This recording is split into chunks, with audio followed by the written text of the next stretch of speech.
Now that all Dragon Rising Season 3, all parts are out, I did a video collecting all my Part 1 episodes. It was an hour and 22 minutes long, but I did that, and this is just adding on to that as a whole. So this video will probably be about 2 hours, give or take. I don't know how to start recording this. This is just recording intro for that video. So without further ado, let's get into it. If you guys want to see all my reviews all together from Episode 1, Season 3, Episode 1, to Season 3, Episode 20, you can watch this video.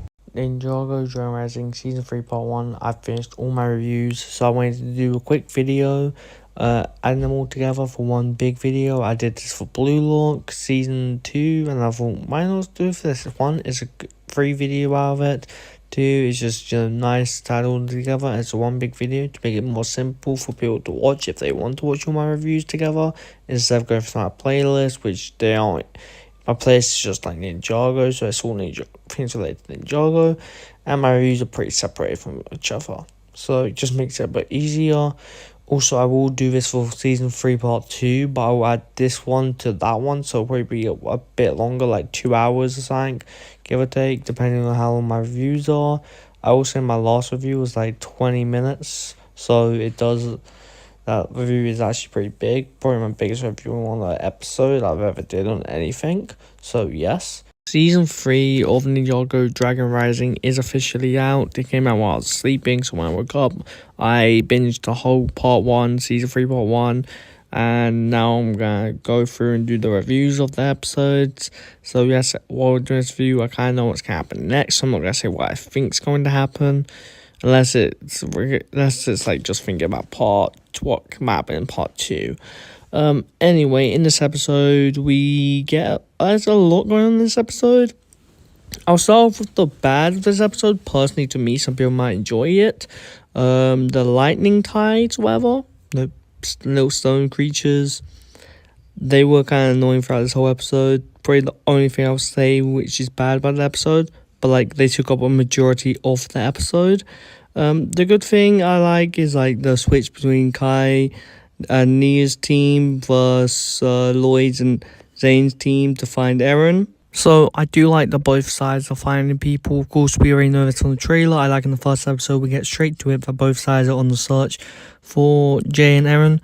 One side more than the other, like, because let's be honest, like. They don't really have any like way of finding Eren, or well, they will later in this episode, but they don't really have any way of finding Eren. With Jay, they're obviously checking up a new lead, which ends up leading them to the lightning tides, which, like I said, were the bane of my existence in this episode. They were not really funny, in my opinion. Of course, some people may have found them funny. I don't really know. That's your thing. It's your thing, but yeah. In this episode, they were kind of annoying. They do have Venstone, which they kind of throw at Kai, and they don't really know what it is, or that it could even neutralize elemental power. They kind of just found it one day, apparently. I would say I would like to know where and how they found it, but then again, I don't really want more lightning tides. Yeah, okay, moving on to the Eren part. Because of a failed pie attempt by Sora, that Zane finds out a way to for some weird reason. He finds it that to locate Eren, he needs to calculate for chaotic energy, and he kind of finds like a possible way Eren ends up going. This is where they find the Dorama puppets that seem to like run away from Dorama. Anyway, he's been powered by the prismatic blade. They end up defeating the prismatic blade. The puppet, and end up Frak, who is actually pretty good in this episode and the season in general. I will talk about that later. He ends up getting the prismatic blade out of it. I personally enjoy Frak. I don't think he's a bad character. Not my favorite, but not too bad. He ends up getting the prismatic blade, and they obviously don't know what it does. Zane can sense an immense amount of energy from it. Yeah. And the episode kind of ends on Sora. The episode kind of ends on, well, there's two parts of this episode. Of course, Kai and Nia end up breaking free because Nia tells a sub-story about wanting to find Jay, the love of her life. And then the Forbidden Five kind of get the introduction to the episode. and basically they end up, the car ends up decaying the two drivers of this cart we see in the trailer, and then Rox kind of says let them go because they'll tell more people about the Forbidden Five and about how terrifying they should be or whatever. That's basically where the episode ends, and with a cool scene of the Forbidden Five.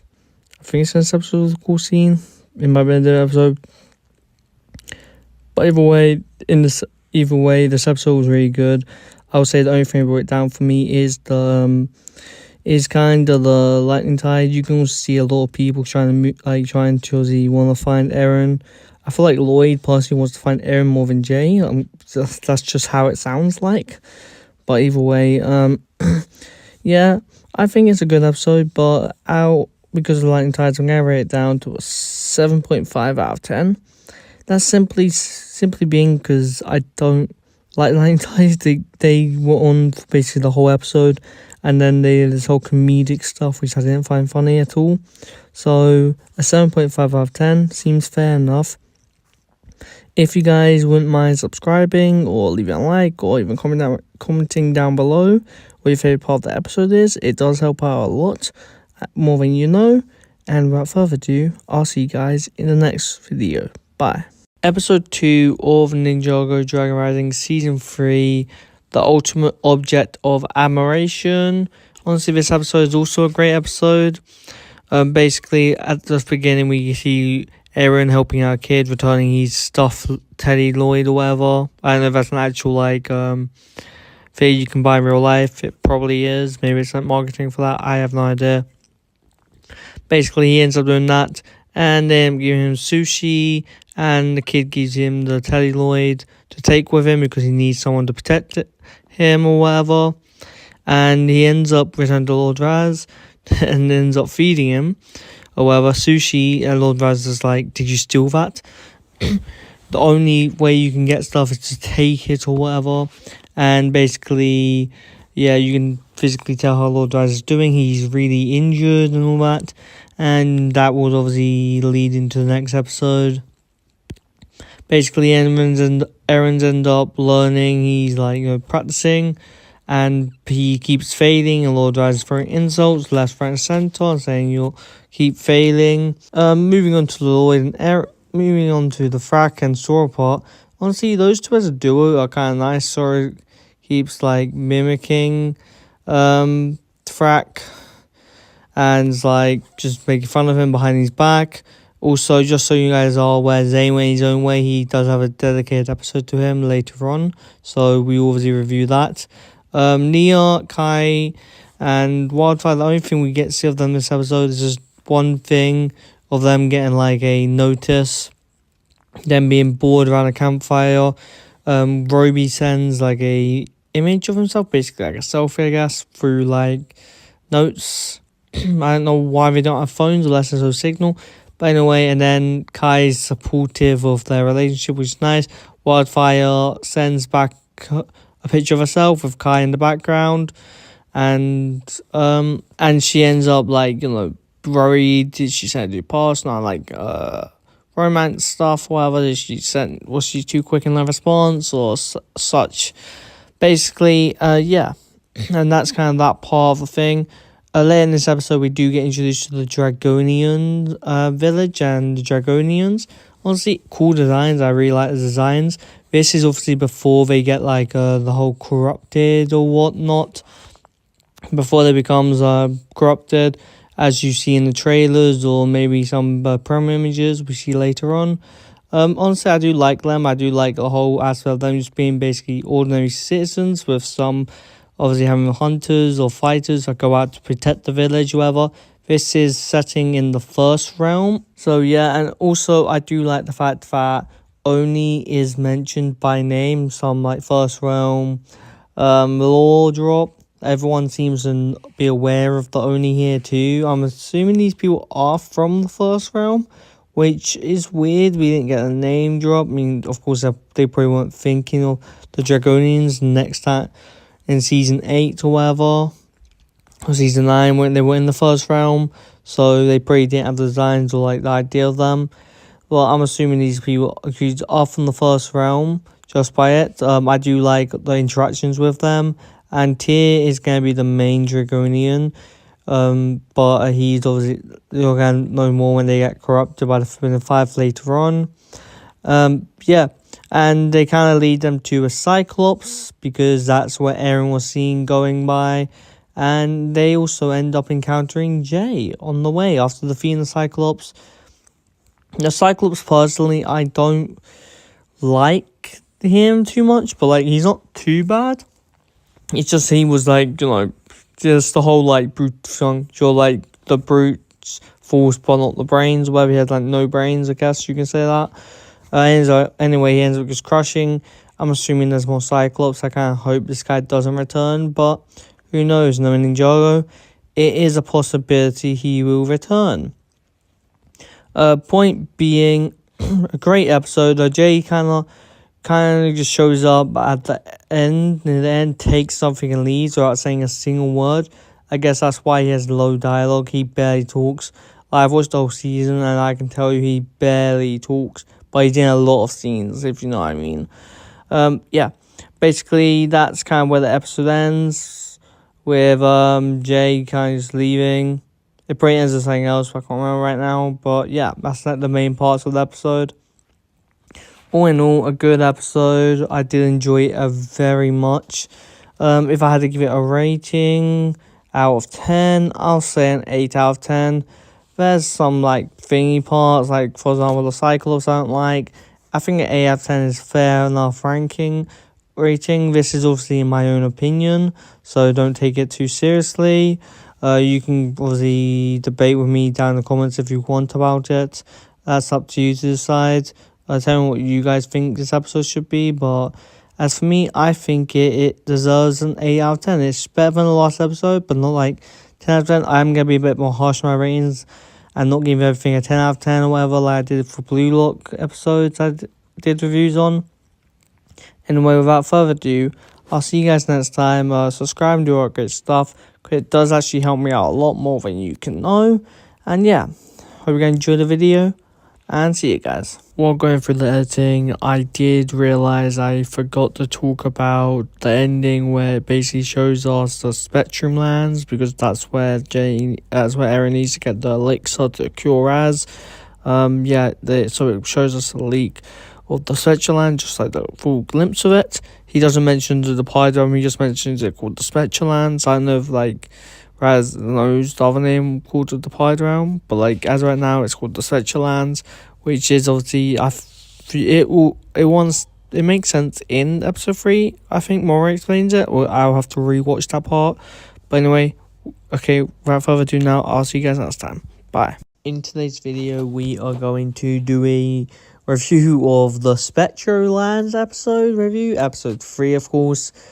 These reviews are coming out a bit late because I'm recording this at night time, because the noise in the background interrupt it and all that. So yeah, that's why sometimes reviews and stuff can come out a bit late, depending on that.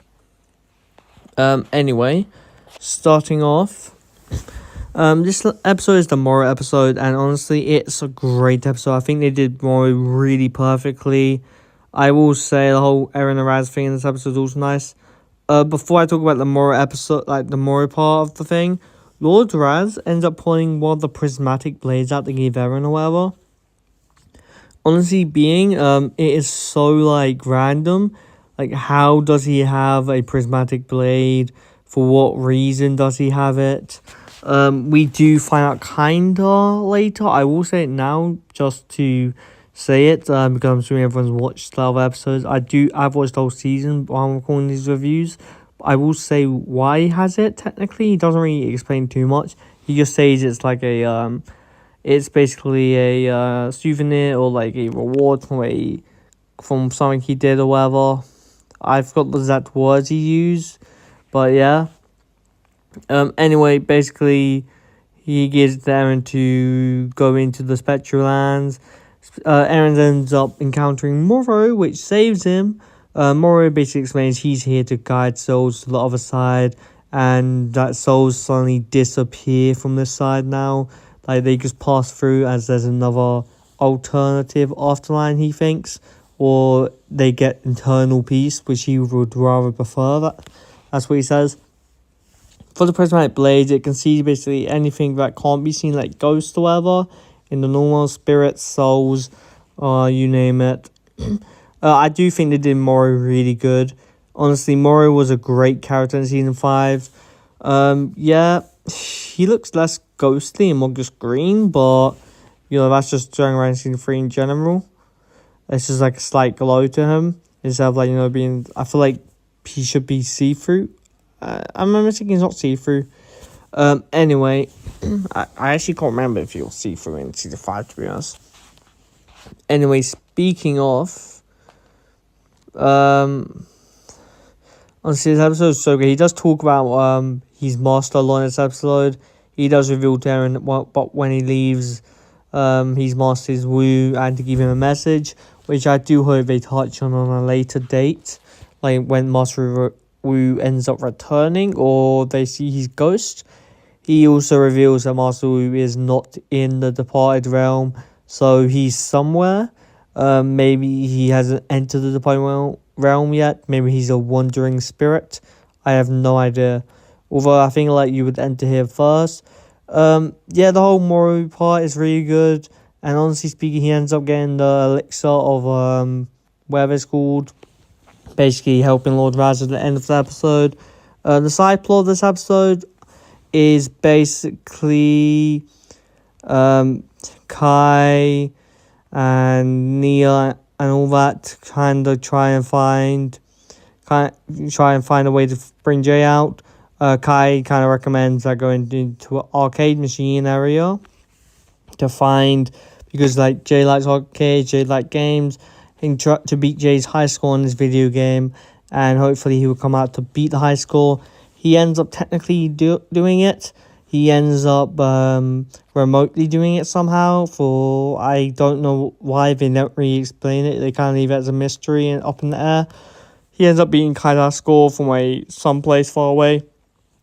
They wanted to track it down, but they couldn't find anything for it to be tracked down. And yeah, honestly, a great episode. So I had to just go back and check if this was the episode where they ended up freeing not freeing Thunderfang, but meeting him for the first time, where he does the whole prediction stuff. Anyway, they go into the Storm Village to find Thunderfang. They end up finding him while tearing the Storm Village apart. Well, not Storm Village, the Dragonian Village. I don't know where I got Storm from. Basically, in the end, they end up talking to Thunderfang, and Thunderfang gives them a gem, which when they go out, they end up using the gem to corrupt the Dragonians. And of the reason why they corrupt the Dragonians, it is because they can sense the blades, the prismatic blades. So that's how they were able to find a lot of prismatic blades in the later episodes. And they do mention quite a lot of how they're able to sense the prismatic blades. All in all, this transformation scene was really good, and also because of how friendly the Dragonians are, it is really weird seeing them all angry and all that. I'm assuming a lot of them are good warriors too, just in general, because they do have hunters, but I don't know if that's if they're even good warriors technically. But the main objective of them is to hunt and be able to search for the blades. Yeah, all in all, I do hope we see more of the Dragonians. I know we do see them in the later of the season, but I do hope we see more of them in season part 2 or later in Dragon Rising, because honestly, they're really good. I like the designs a lot. The whole Thunderfang scene is really nice. This episode does have a lot to talk about realistically. We got the Moro, we got the Kai being Jay's high score, which is the lesser part of this episode, even though it was the side plot. And then the Thunderfang thing, which people are probably more excited for, with the whole Dragonian thingy. Honestly speaking, it's really good. And it kind of ends on Ryu. The episode kind of ends on Ryu sensing something's wrong with the... I think he sensed something's wrong with the Dragonians. They do mention it later that because Dragonians are dragons, I think, right? Well, part dragon at the very least. He's able to sense them and sense their condition or whatever. Honestly speaking, that detail of Ryu, I do like how they make Ryu an important character consistently. Last episode, it was because Kai had a connection to Ryu. That's the reason he was able to communicate to Nia. And this episode, it's Ryu being able to sense something's wrong with the Dragonians, which I think is just really nice. All in all, because I do like Ryu as a character, even though he doesn't talk. Would be a surprise if Dragon Rising decides to suddenly make a dragon talk, though. I mean, dragons can talk. I actually wonder if Ryu's gonna be, because Ryu's a main character technically. I wonder if they're gonna make like Ryu like become become a talking dragon. I'm assuming he can. I don't think all dragons can talk, but I think like high ranking dragons at the very least. Actually, the monarchs can talk now. Back in the day, a lot of dragons couldn't talk, but like I'm assuming a lot of dragons can talk now. It's just natural. So eventually we'll probably get Ryu talking, which would be pretty nice. I feel like a lot of people would like find that very adorable and cute. As of the rating on this episode, honestly, not just because of nostalgia, they brought Mori back a lot, like really good. It's been like 10, 15 years, not 15, like 10, 12 years, give or take. I don't really know. I'm gonna be honest, I don't know. Season 5, of course, then we've got season 15, which is 10 seasons, and then the 2 seasons, so 12 seasons at the very least. I don't know if like seasons were released that same year or whatever, but either way, this episode's so great. They bring more back perfectly while expanding on his character a lot more and his sorrows, and I hate episode 10 is going to be annoying to review because of what they did tomorrow. I won't talk about that in today's episode though. But honestly, season 3 so far has been great. I will probably give this episode a 10 out of 10. A lot of it's nostalgia, but at the same time, they brought more back perfectly while expanding on his character. And the Kai plot, I really like it because I do like when they reference the fact that they all used to play video games and they still do it. It's just like when they talk about video games, they always mention Jay or Cole at the very least. It's nice to know Kai still likes playing it. In season 15, he does play a bit too. But yeah, it's always nice knowing that Nia's always like bored and thinking around video games. Wildfire playing her first actual video games because like she used to like play learning games or whatever was nice. Yeah, all in all, it's a 10 out of 10 episode, like I said. Hope you guys enjoyed it, and I'll see you guys next time. Bye. Subscribe and do all great stuff, folks. It does help me out a lot. See you guys. Hello guys, welcome back to another video. In today's video, we are basically talking about Zane's Great Robbery. The Great Zane Robbery, that's what it's called. Basically, in today's video, we're going to be reviewing that episode. This is episode 4. So I have 6 more episodes to review after this, which hopefully I'll be able to review them quick and steadily.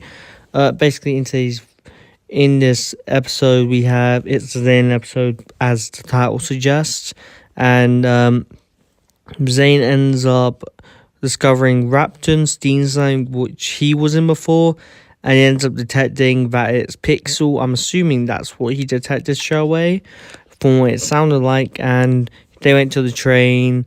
He ends up freeing Pixel from the train. Pixel has no memory of, she only had her only memory from what she says is of the merge starting and nothing else. I do hope we do get a reason on why they're actually in those containers, because honestly, I'm always baffled on what it is. I have no idea. Like, they're in the containers, they have no memory of how. I don't know if their minds are just transferred to a backup body or whatever, because their normal bodies didn't survive the merge. I have no idea. Going on the fact that this episode is about Zane, there is a J thing I'll talk about at the end, and then there's a Forbidden 5 thing I'll talk about then. Basically, Zane, Raptor and that end up having a fight for Pixel because they want, obviously, to sell the highest bidder or whatever, and they end up losing. The Forbidden 5 knot comes up. Zane kinda is like, they must be here for him, and he ends up realizing they're here for the blade. He ends up getting in and, had a cool fight scene between Knot and Zane, with Knot kinda seriously getting outmatched, and then he ends up, overpowering Zane. I do like how Zayn has a 1-5 with Not. That was really interesting. That's kind of like, I feel like that's not the main thing Not does this season. There's another thing, but that's like in the final. That's almost the main thing he does this season is just fight Zayn. Yeah, I do want to make a video on how the Forbidden Five were treated in the season, but I will save that for another one.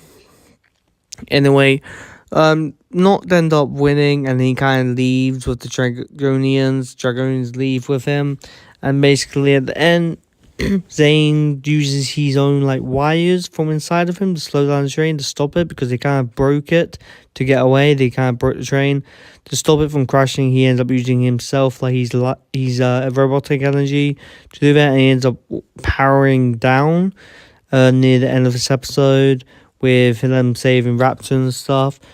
He does. We do see more of that next episode, I believe. Okay, now the thing about Jay, we do get to see actual first look at Jay, and his voice is him with that green snake 17.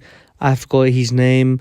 He ends up contracting Jay, and this is the reason he stole that thing from Lloyd in episode 2, when it stole from Lloyd from the Cyclops, and this is what he stole it to give it to him because it was a contract deal. He got paid up right. Of course, we know he's a bounty hunter. Doesn't mean like he hunts Scooby. It's just like he's a hired gun, you could say.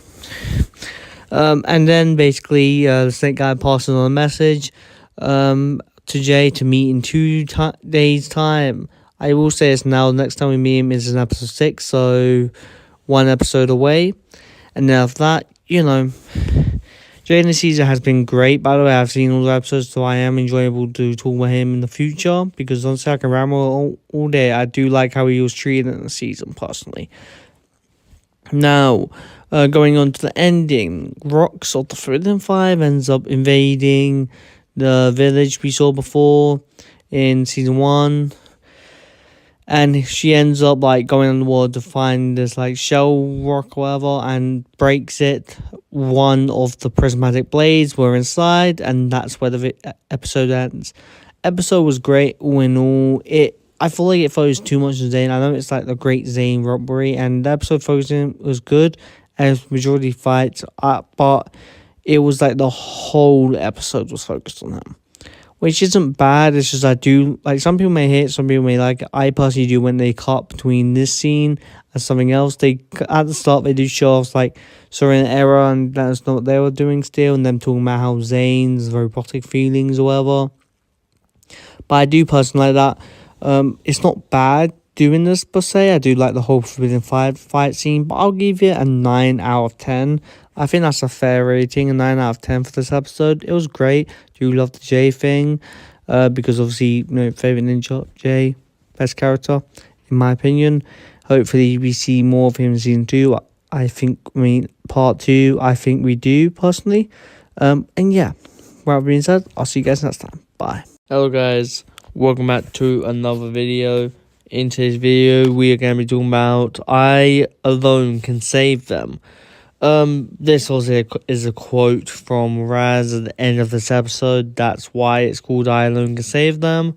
But in this episode, we basically get a bunch of stuff. The ninja, like Lloyd's team, ends up fighting Zarked.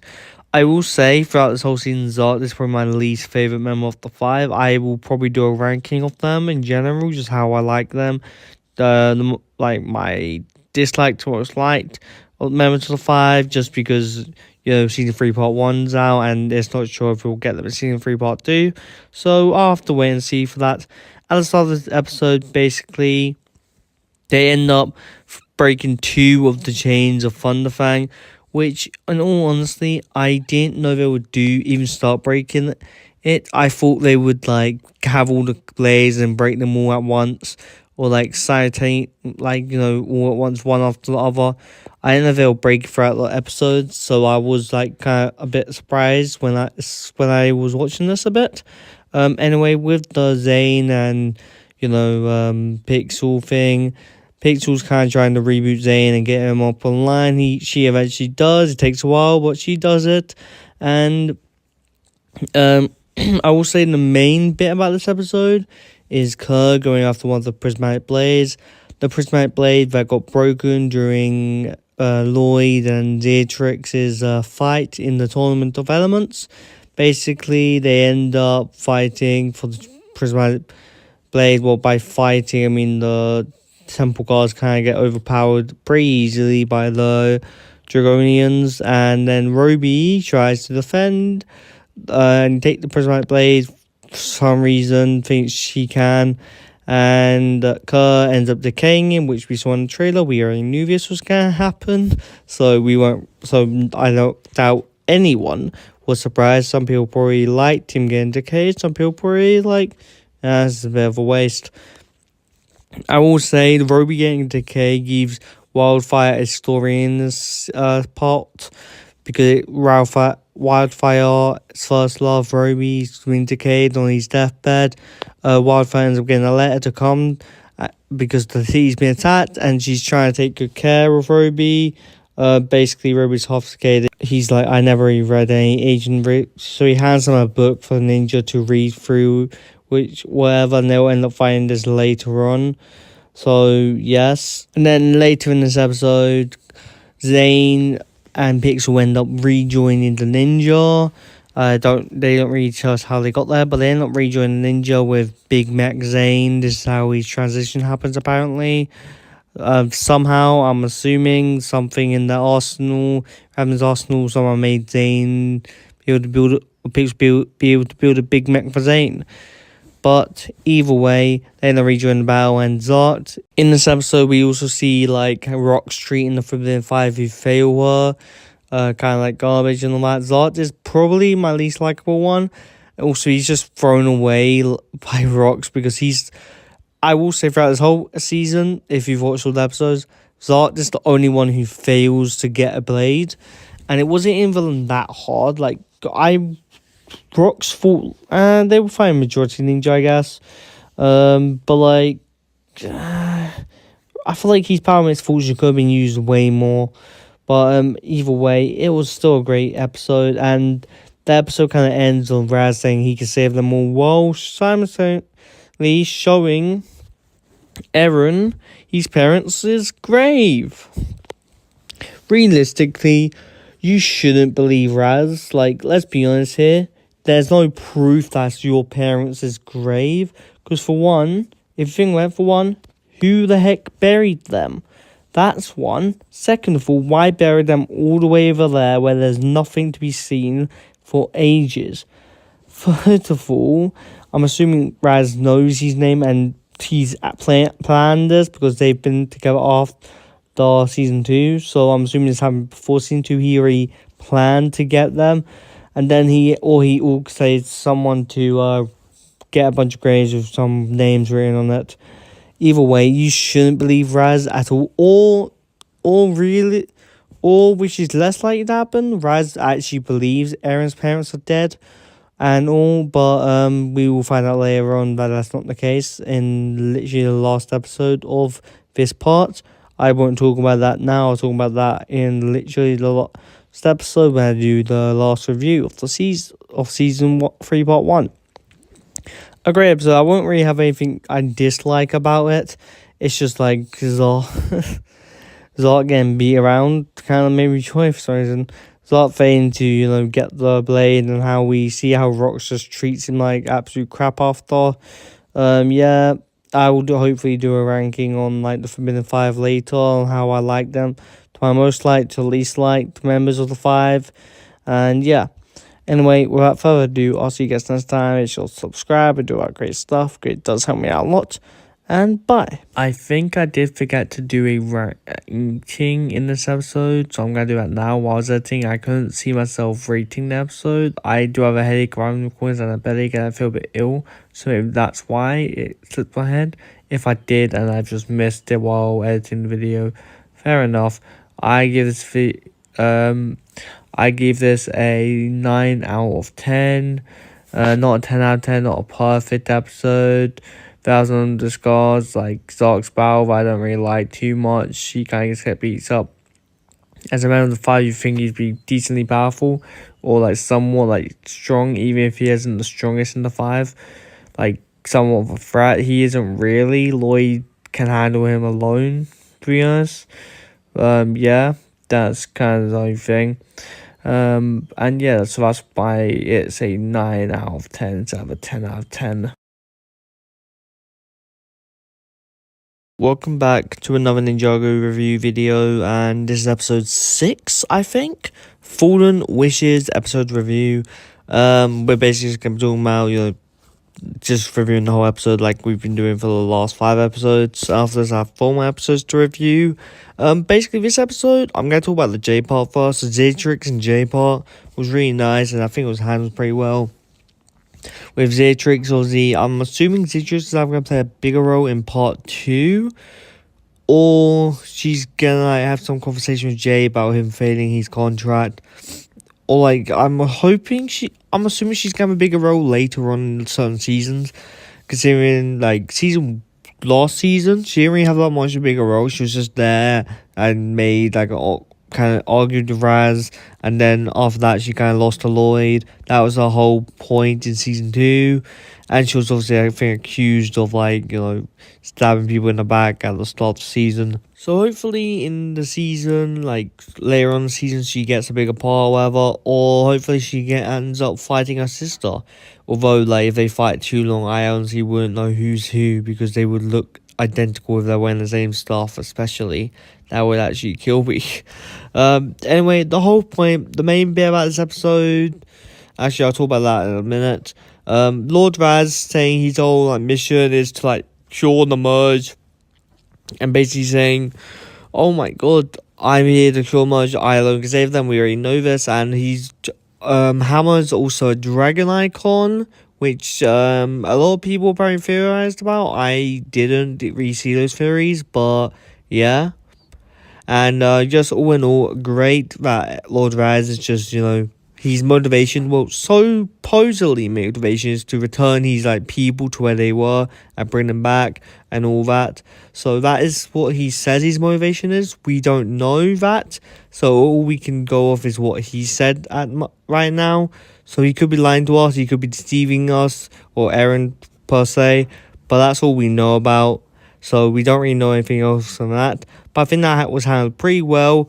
I don't think he's telling the whole truth, but I think he's telling the truth, maybe with a bit of lies. He probably does want to cure the merge, but maybe he does because he's serving a master. I'm assuming he's doing this all for his master at the end of the day. So yes, hopefully sooner or later we will see this supposed master of his. Okay, moving on to the main part about this episode is obviously the Ericon, new Ninjago and all that. If you guys don't know New Ninjago and you're a new Dragon Rising fan and you haven't watched the later seasons, it's basically season 6 is Ninjago, Jinjago.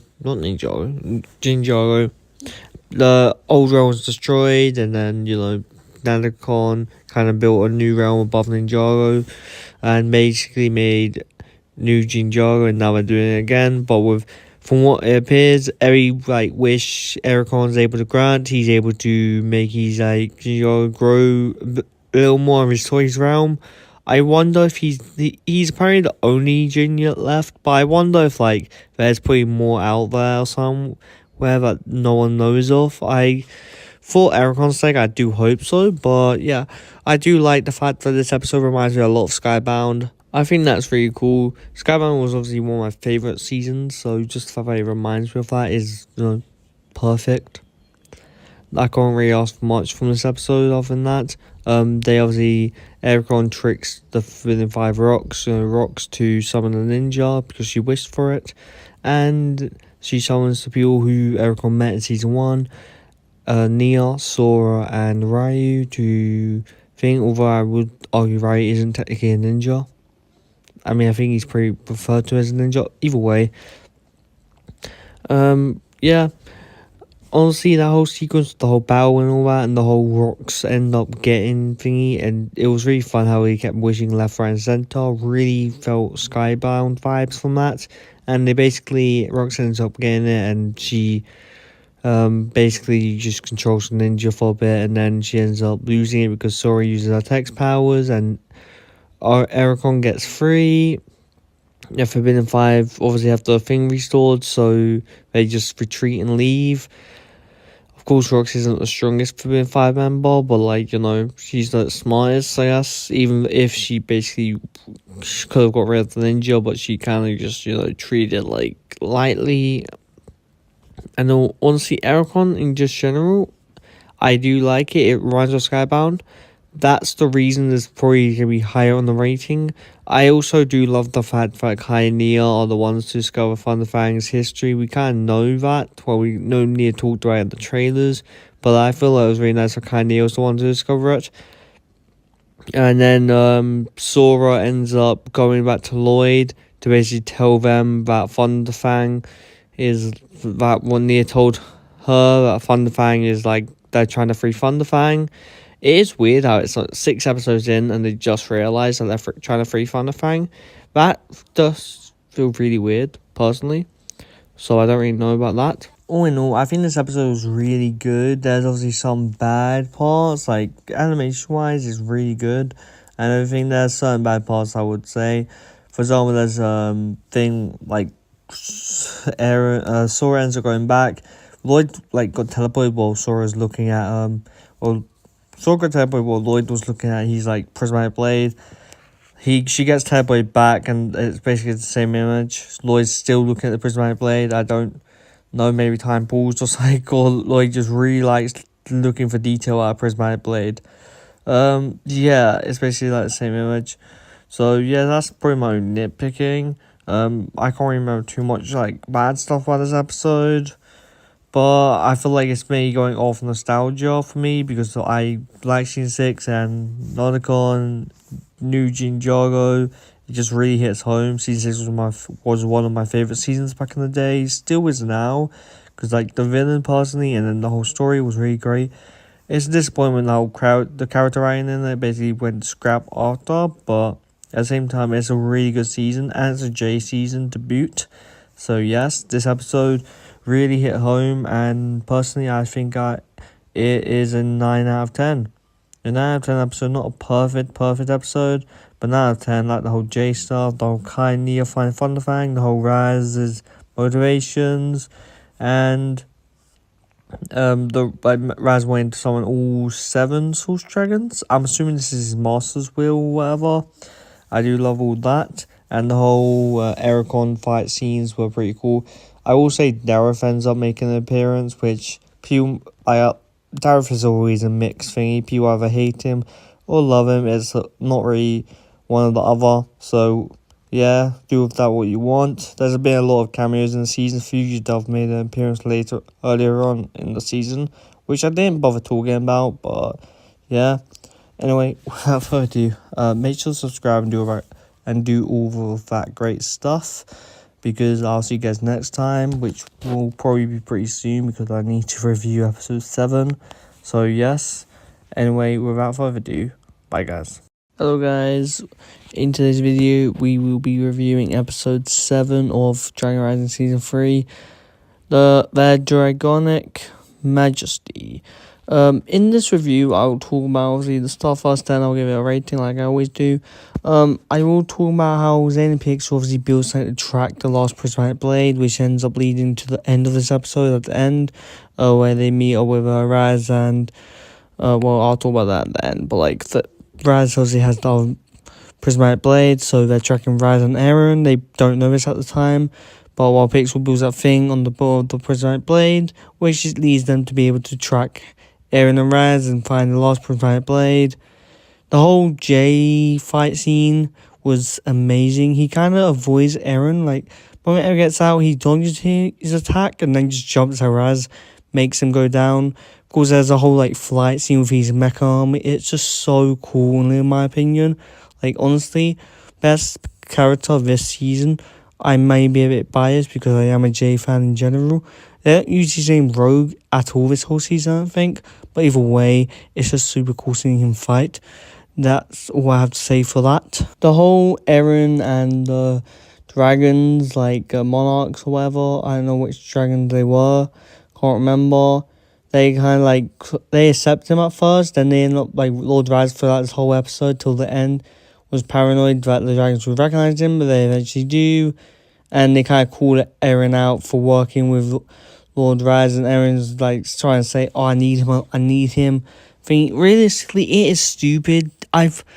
Realistically, there's probably multiple people in the merge lands who have an idea of how the merge works, not just Lord Raz. I'm assuming Lord Raz is not only one in all of the realms who know how to reverse the merge, or for that matter, it's obviously Lord Raz's master who's telling him, and we haven't actually seen him since season 2, part 1. So I kind of hope we get like a glimpse of him. Maybe he told him about Eren and how he needs to use Eren. I don't know. By the way, the whole like Eren and Lord Raz this season is a good thing. Even if I hate the idea of Eren just turning to Lord Raz as his new teacher or master or whatever. And obviously they're gonna continue to do that next part, which I still hate. So yeah. Of course some people obviously like it, some people probably don't like it. It's up to you where your taste lies. As a score, I think this episode is a 10 out of 10. It kind of ends up perfectly with the ninja end up reuniting with Lord Raz at the end of the episode, but Eren and Lord Raz. And they kind of just like, Sora saying Eren saying Sora. That's better. The episode ends. It's a 10 out of 10, 100%. I am not just saying that because Jay's fight scenes in this episode were the best fight scenes I've seen this whole season, 100%. I'm not just saying that because of that. Well, I am, but at the same time, I'm not. Yeah, honestly, a great episode. All in all, this is probably the best we see of Jay this whole season, I will say. He does show up next episode 2 and more episodes after that. But I feel like this scene and the next episode scene are the best Jay's been this whole season. The best he's been the whole Dragon Rising. In my opinion, his fight scenes are so amazing. I do wonder if he's the one who built the tech or if he has someone who builds tech for him. That would be interesting. I hope it's him who builds it just because of his whole personality of him inventing stuff back in the day. That would be really amazing. So hopefully we do find out whether he's the one who's built his tech. And his old like mech suit is also nice and cool. I do like his rogue outfit way more. He doesn't, like I say, doesn't get referred to as rogue in this season. But of course we know from the sets. I'm assuming like that's his like, bounty hunter name, right? Or it's either that or people just call him a rogue because he's like a vigilante hero. No, because he steals stuff for like the right price or whatever. I wonder if next season he's still gonna have the rogue identity, like take on contracts while helping the ninja. I'll get to that when I do a discussion on Jay for a video. But yeah, straight 10 out of 10. Nothing wrong with it. It's a great episode and all. Like I said, Jay's part where he's saying I do enjoy the whole pixel stuff too. The whole Eren vs Jay, it would be nice for them to fight, just see how far Eren's obviously freeing, because Jay obviously was once a ninja. I do get on people like to say Jay remembers some stuff for some gaming thingy. I feel like a lot of that stuff is muscle memory. Realistically, you can put it down to muscle memory. If you fought once, even if you forget it, you will still be able to fight again, most likely, because muscle memory is a thing. But yeah, the whole like Zane Pixel thing this time is also good with them building obviously, Jet, the thing. It's a quick hand. The thing that can track down the Lost Prismatic Blade. I don't really know how to do it. I think they locate the energy or whatever. I'm not really a scientist. Or the logic doesn't just make sense to me, to be honest. But yeah, honestly a great episode. And I will be reviewing other episodes when I get around to it, so bear with me with that. But until next time, see you guys. I forgot to talk about this in the review. This is also why it's a 10. I do love the fact that literally Raz is like torturing the Guardian who, we saw in season 1, part 2, the those ball things or whatever. He literally is resorting to torture him because he's using the dragon icon to torture the Guardian or whatever.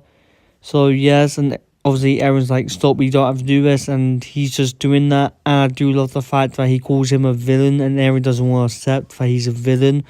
I mean, what do you expect? You're working with a villain, so literally people would call you a villain. It also turns back to like at the start of the episode with the dragons calling Eren like the hero and savior, and now he's the villain. Like two sides, he's basically turning into a villain from people's perspective. This is also a nice thingy, and then Raz is like, why do you care what that thing called you? Well, for one, a villain, Aaron's like, a villain hurts people, harms people, Raz doesn't really care. I do love that. I will say, there wasn't going to talk about this part impersonally, but there's a whole like thing with Wildfire and Ruby where she goes off screen to get like ingredients to make that thing that cure, that can ease the pain of that dragon disease, and she gives it to Ruby. Ruby doesn't feel bad, of course, because of decay, and she's kind of frustrated that it's not working, and she's losing hope. She doesn't know what to do. So yes, I did like that. Okay, without being said now, I'll see you guys next time. Sometimes I forget to talk about certain stuff, so I do re-record it and use that to the video. So yeah, hope you guys enjoy the video, and I'll see you guys next time. Bye.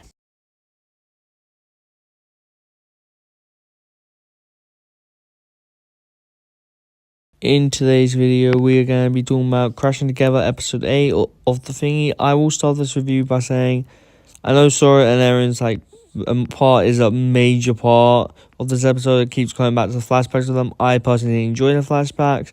Bible summary of the flashbacks is when Eren and Sora first met and how they kind of got to know each other, and Sora still like didn't like fully know that she can trust Eren. Like, she got scared and ran away the moment Eren shouted at her, and was ended up being kidnapped by two skeletons. And that's basically where like the whole major part of the flashback is. And then Eren basically ends up telling the ninja about his parents are gone, his parents are dead, and all that. He still blames Ruth for it.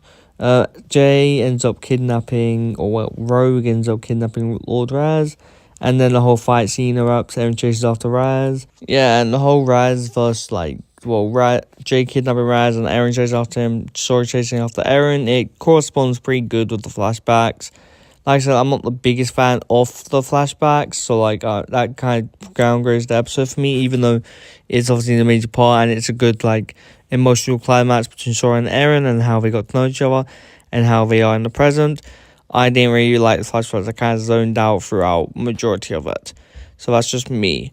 And all. Jay ends up getting defeated by Sora because he's in his mech, so Sora uses the tech powers to kind of throw him down. They're hanging from a rope and they kind of just talk it over or whatever. Anyway, moving on to Drix versus Ninja. Drix completely because they obviously take by surprise by he's made of bugs and all that. So yeah, Drix ends up kind of being Ninja, and honestly, he's the coolest Forbidden 5 member for me. I will do a video eventually ranking them. Hopefully I get that video out sometime after my reviews, depending on when that comes out. And I do hope this season, this part isn't the last time we see of the Forbidden 5, even though it is very likely. Hopefully not, because they're really cool characters in my opinion, especially Drix. And yeah, honestly speaking, Drix ends up getting the blade, beating Raz, taking Raz with him, kidnapping Raz, and basically heading towards Thunderfang. That's where the episode ends, with Zane saying no one can stop them now. And of course, obviously, we know, you guys should know in episode 9 and 10 what happens, so I will leave that for that review. I will give this review a 9 out of 10, only going down one guy. I didn't enjoy the flashbacks and I zoned out. But that's mainly because I don't really like Sora and Eren as characters too much. I can stand them, and it's not they're bad characters, it's just I personally don't like them. I like Frack more than Eren and Sora, to be honest. Anyway, and Wildfire more than them. Anyway, without further ado, I'll see you guys next time. This episode was really good with all the fight scenes and all that. So, yeah, I'll try to get episode 9 and 10 out as soon as I can. And without further ado, see you guys.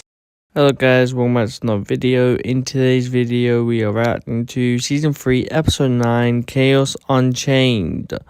Basically, this is the episode where Thunderfang gets released, but I'll talk about that later in this review. First off, Eren ends up teaming up the ninja again to obviously save Lord Raz, because Raz was taken by Drix, and they need to find a way to catch up with Drix, and they end up coming to a conclusion through arguing with Nia and Kai about a picnic they had with Jay or whatever. That they can beat Drix to Thunderfang if they use the monastery. You know how the monastery connects to all the other monasteries or whatever. They're going to connect through that. And also, before they end up leaving, we get this climax of Sora and Eren apologizing to each other. Eren ends up saying that it's his fault and apologizes to Sora before she can finish her apology. But Sora still apologizes either way. And they kind of sort of make up or whatever. It was really nice, and it was definitely well deserved because this whole season, I'm like, Aaron's been annoying to me. It's just not him, it's just his character in general. But I just don't like evil Aaron, I guess.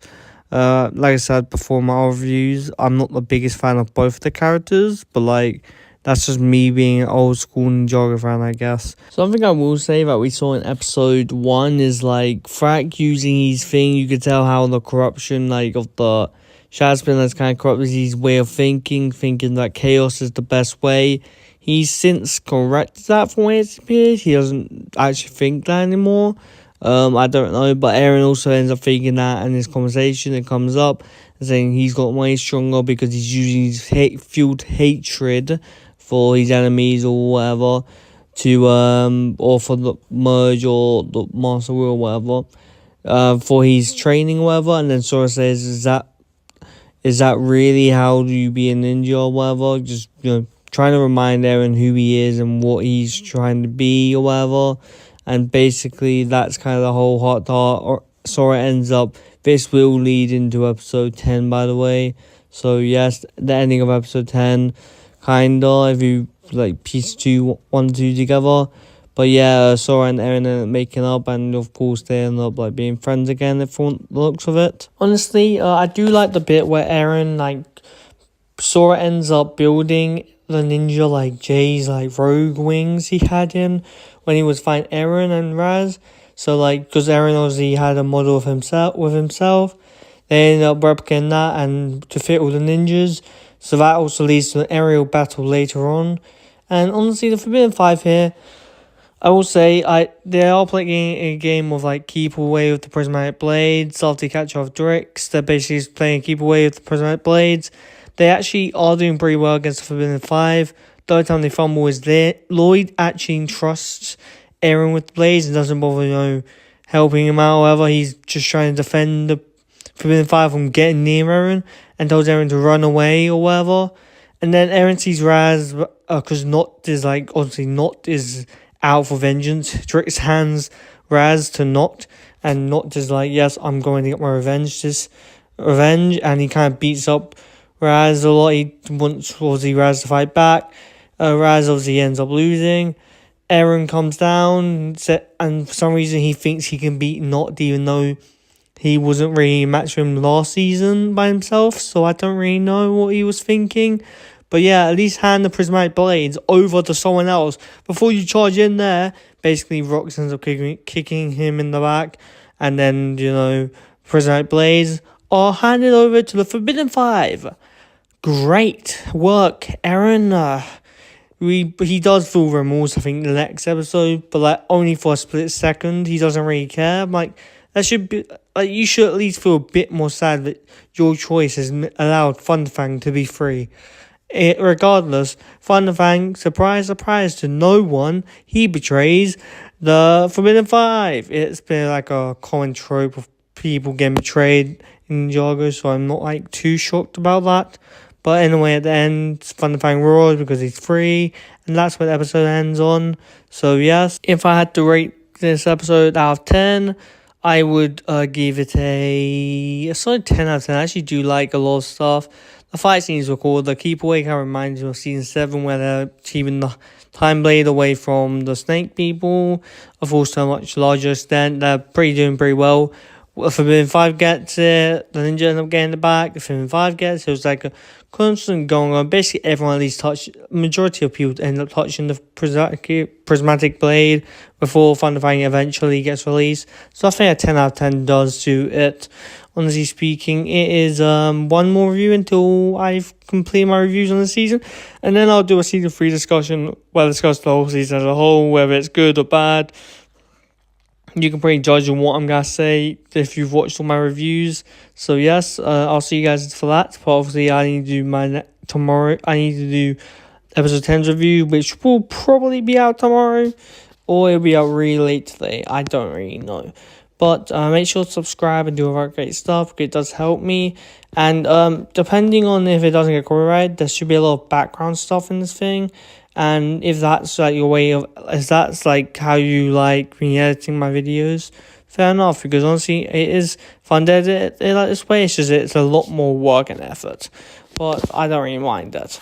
I think it's pretty better to edit my videos this way anyway. Okay, without further ado, I'll see you guys next time, and bye. Hello guys, welcome back to another video. We are doing the final now. Episode 10, Season 3 of Part 1. I don't know when Part 2 will actually come out. If I had to guess, probably like 2-3 months away or whatever. Somewhere in like October, December, November, whatever. It has obviously not been confirmed. There's probably some... It'll probably get revealed eventually, like in a month or something. Give or take. Anyway, let's get into this review. We're going to be reviewing the Shadow Dragon episode. Of course, like I said, the final of this episode of this season, part 1. And next season, I'm assuming Thunder Fang's going to be a major part of it. There are also some episode descriptions that have kind of been leaked. It's not like 100% confirmed, so I will talk about that in a different video. As for now, things I like about this final. The main bit I do like, let's talk about this real quick. The Jay returning stuff. Thought I'd lightening up the mood. And Nia, like, realizing it's Jay. That was so great. Like, honestly, I feel like the way he did it, though, with him, like, with the camera angle turning around, they kind of made it feel like we didn't know it was Jay, but at the same time, we knew it was Jay. Like, I'm pretty sure majority of people knew it was Jay, but I feel like if you're obviously a kid watching Ninjago, you may or may not have realized it's Jay, because, let's be honest, it is, and also, like, we obviously knew before going into it because of the leaks of Ro and Jay, so yes, but I feel like when you're a kid watching it, it would be probably shocking, pun intended, I guess. Yeah, the whole Jay stuff was really good. I'll talk about that later on, because he does have a major part to play near the ending. Also, I don't think I mentioned this in the last episode. Wildfire does eventually come back. I don't know if she come back at the start of this episode or at the end of the last episode. I just can't remember specifically, but like in the last episode at the very least, it was hinted she was coming back after she healed Ruby. I don't know if I mentioned that last time, so I thought I might as well mention it this time. But Wildfire's back, and she kind of teams up with Kyan a lot. Like, there's a lot of Kyan Wildfire interactions here.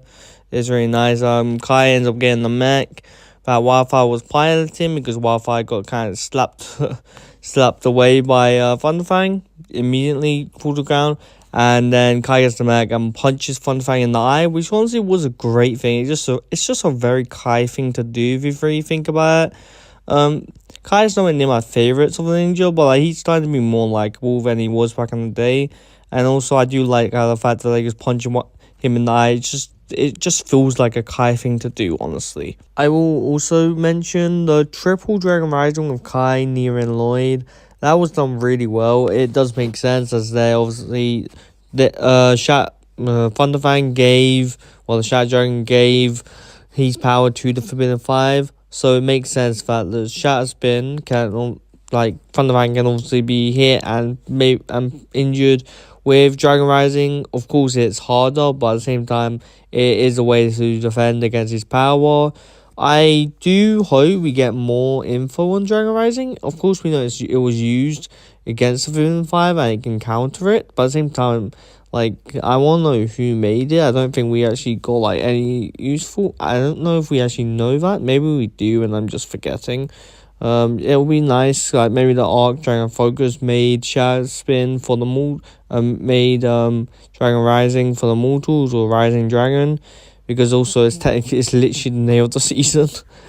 Well, it's 17 backwards, but you get it. I will say, for people who like Frack and Eren as like a duo team, because of course Frack and Eren's history with how they grew up together and they were kind of the best of friends. They do have like a lot of stuff. For example, Eren saves Frack and then Frack saves Eren. That's basically the whole thing throughout the fight. I will say I love how there's like multiple fight actions.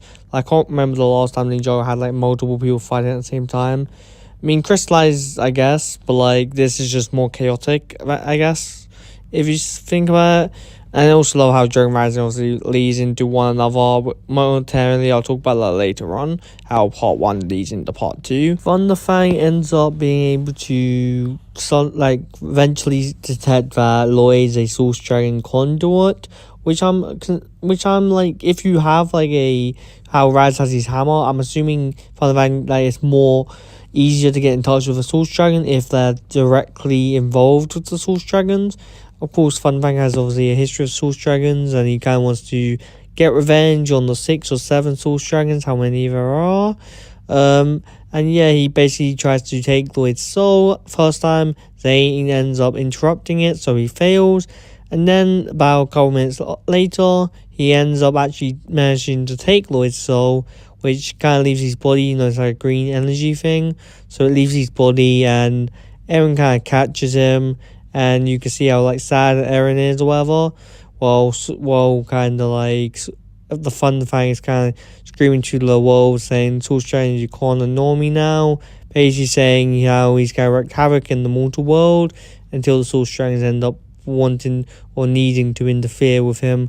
I'm assuming next season we'll get like maybe Thunderfang versus the Focus Dragon, or at least the dragon that the Source Dragon that Lloyd's connected to with his conduit thing, the Source Dragon icon. I would like to see that very much. To defeat Thunderfang, well, I was wondering how they were gonna defeat him in part 1. I thought he was just gonna like retreat or whatever. But technically they do defeat him, but of course he's gonna come back. More on that later in this review. But basically Eren gets that thing he got from Moro, from the elixir thing or whatever. He helped save Raz. He basically, because he has a flashback of Moro telling him and explaining what it does.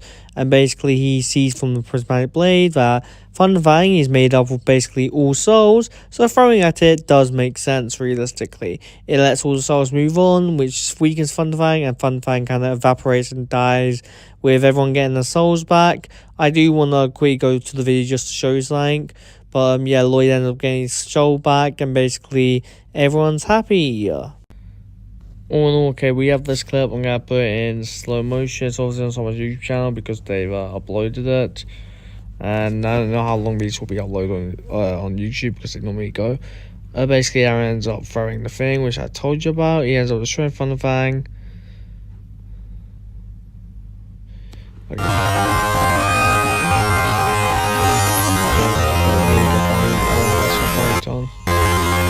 There's a lot of gold things. Then you got these 5 red souls, which are the Forbidden 5s. I didn't see this one first preview, by the way, first watching for it. I had no idea. They end up going back into Thunderfang while he disappears. They all go into him. Now, I don't know if this is because they are basically made up of like Thunderfang's shatter energy, like their souls are probably purely made up of his shatter energy, or if the 5 voluntarily went back and decided to stay within Thunderfang to go to the Spectral Lands. And yeah, I don't know if I'm assuming the 5 will actually return, which I hope they do, and I hope they are way better than they are in season 3, because honestly I did enjoy them in season 3, especially Drix. But at the same time, I feel like they weren't really the main villains. They were also defeated, and I feel like they thought they were too cocky with how the ninja, they were too cocky with how the ninja, not really worthy or something like that. They kind of thought they could just beat the ninja really easy, especially Rocks, especially in episode 6, you could especially tell. But yeah, I thought, so I didn't know this from my first preview. I only knew this because I saw a video of someone talking about it. So yes, all things considered, after all this is done, Eren ends up going back to Lord Raz, And now we have two ninjas, two people who decide to go with Lord Raz, because Sora goes with Lord Raz to obviously watch out for Eren. I'm assuming her role is probably going to be like something like Raz teaches Eren to be rageful, and Sora keeps reminding Eren that rage isn't the only thing that goes on, or whatever. I'm still probably gonna hate it, honestly. Like, I hate the whole evil Eren part, because they're two of my least favorite characters. But either way, it's so like annoying just having them evil. Like, I don't know how long they're gonna be evil. I'm assuming next time Jay's gonna end up telling them that his parents aren't dead or whatever. Hopefully, or if they do, and then Lord Raz tries to deny it, I don't really know what to believe, because like, let's be honest, if someone tells you your parents are dead and Lord Raz, I feel like at this point, Aaron's just gonna believe anything Lord Raz says. So I don't really know what's gonna happen there. I will say I'm not too mad for the fact that like we are training Sora and Eren, like same with Lord Raz for Evil Jay. Well, technically we aren't training them, but like, you know, Sora leaves, Jay comes in, and I'm assuming Jay's gonna have a big role. There are some episode descriptions that like kind of be leaked. It's not like 100% confirmed, but I will probably talk about them in the future.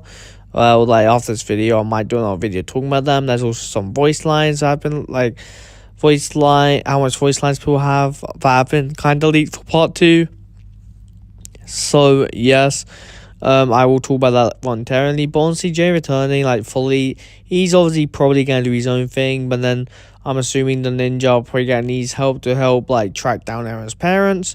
I'm assuming they're gonna try fight Eren's parents before telling him that they're alive, because Eren might not believe them, or Eren's probably being too infueled in rage that he just doesn't believe anything that the ninjas say anymore. But from the looks of it, from the promo image we saw of part 2 in with them in Underworld, Eren is smiling. But I'm assuming the Underworld episode is earlier on in the season.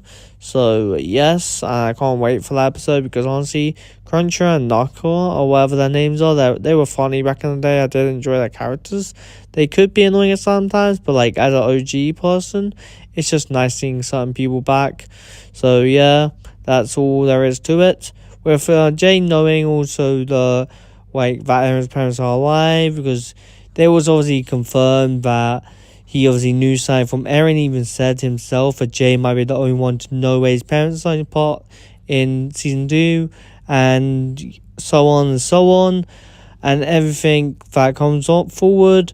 I just hope that like Eren believes that Jay knows where his parents are and that his parents are dead. I feel like it's easy, once you realize his parents are dead, it's easy to realize Raz is just tricking you for his own end. Unless like Jay tricks Raz somehow to believing Eren's parents are dead, but I don't see why he would do that, because he does say any knowledge that Jay Walker had in the administration he has access to, so I'm assuming he knows where Eren's parents are too. I'm assuming Raz would want that information, so Raz probably knows where Eren's parents are. That's just my thought though. I will say, Jay does say his parents have been reassigned to a weird place. I know exactly where Aaron's parents were reassigned, and it's really, really weird. It's very weird where his parents are where his parents are. So maybe someone higher up in the administration personally reassigned his parents somewhere, or maybe they're held captive in some realm or whatever. I don't really know. I wonder what weird it means in this scenario. I feel like a lot of people are probably going to be theorizing why Jay said it's very weird. Maybe they weren't meant to be like transport weird or something, but he got a call from higher ups to put them to reassign them into a certain place or something. Or maybe they know Eren's potential and they're just trying to use him. Or maybe Raz somehow owns the administration and uses everyone. I have no idea what they're gonna do, to be honest. Or maybe Raz bought off someone in the administration to relocate Eren's parents. It could be anything, to be honest. Before I move on to the cliffhanger, I want to say throughout Dragon Rising, like near the ending of the season, Lloyd will always like have like some downer thing. He's like, oh yeah, this doesn't feel like a victory. Oh, did we really win? All that. It does add to the darkness of it. It's just Lloyd does it like every time. For example, when Jay lost to Neo and they won, he's like, yeah, we may have won, but we've lost Jay, in like a really dark tone. And of course, same with like, Aaron at the end of that, with Aaron leaving and all that. I can't remember if he did something similar into part one. I think part one was the visions, like season one was like the visions part, where he probably like was like, sat where like he was depressed on seeing that big like vision. So maybe, but like he just like he takes it very seriously. It's a bit of an up thing from like how he normally takes it. It kind of reminds me from season 9, ending of season 9, when he says the Oni is coming. So like, yeah, that kind of reminds me from that. I don't mind it actually. It does feel nice. It's just like he does it every time, and I can't take it seriously at all. But like, it's just nice that Lloyd's being serious and all that. So I find that very nice. All things considered, this cliffhanger, final part one was really done really well. Oh, I should probably put this in. Basically, Moro's doing his duty, trying to pass 11 souls on, and he was probably gonna be busy with a bunch of souls passing over from Thunderfang. And basically, Thunderfang ends up protecting himself against the beast that Moro's about to thing. And Moro's is kind of confused on how he can do that. He ends up absorbing the beast that normally are tried to souls. And then he ends up obviously absorbing Moro, which obviously a lot of people some people like, oh, why did you do my boy Moro like that? I don't think this is the Emerald Shield Moro.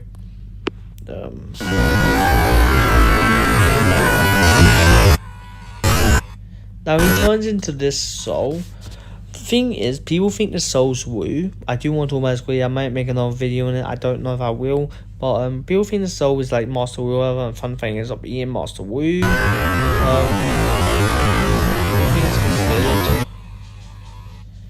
I think that isn't Wu. From what I feel like if your soul is like pure angelic good, it just means you're a good person. Because some of the 5 souls, they're completely dark red because they're corrupted beings or whatever. They're corrupted people. So it makes sense for their souls to be completely dark red. I think the fact that Wu's soul is Wu's first pupil soul is also golden doesn't mean anything. I feel like he obviously absorbed the ghost part of him, and then now he's absorbing the soul. So yes, that's what I think it is. Some people obviously think it's Wu, some people think it's Moro's soul, because Lloyd's soul is also like green or whatever, and it would make sense for like Moro's soul to be golden, because he's like also, if you think about he's Wu's first student, Wu's soul's golden, he's soul golden, but at the same time, Wu being completely golden soul makes sense. But it doesn't make sense the fact that he came at it of Moro's soul drain, Wu came out of it. That doesn't make sense. So I think that isn't Wu.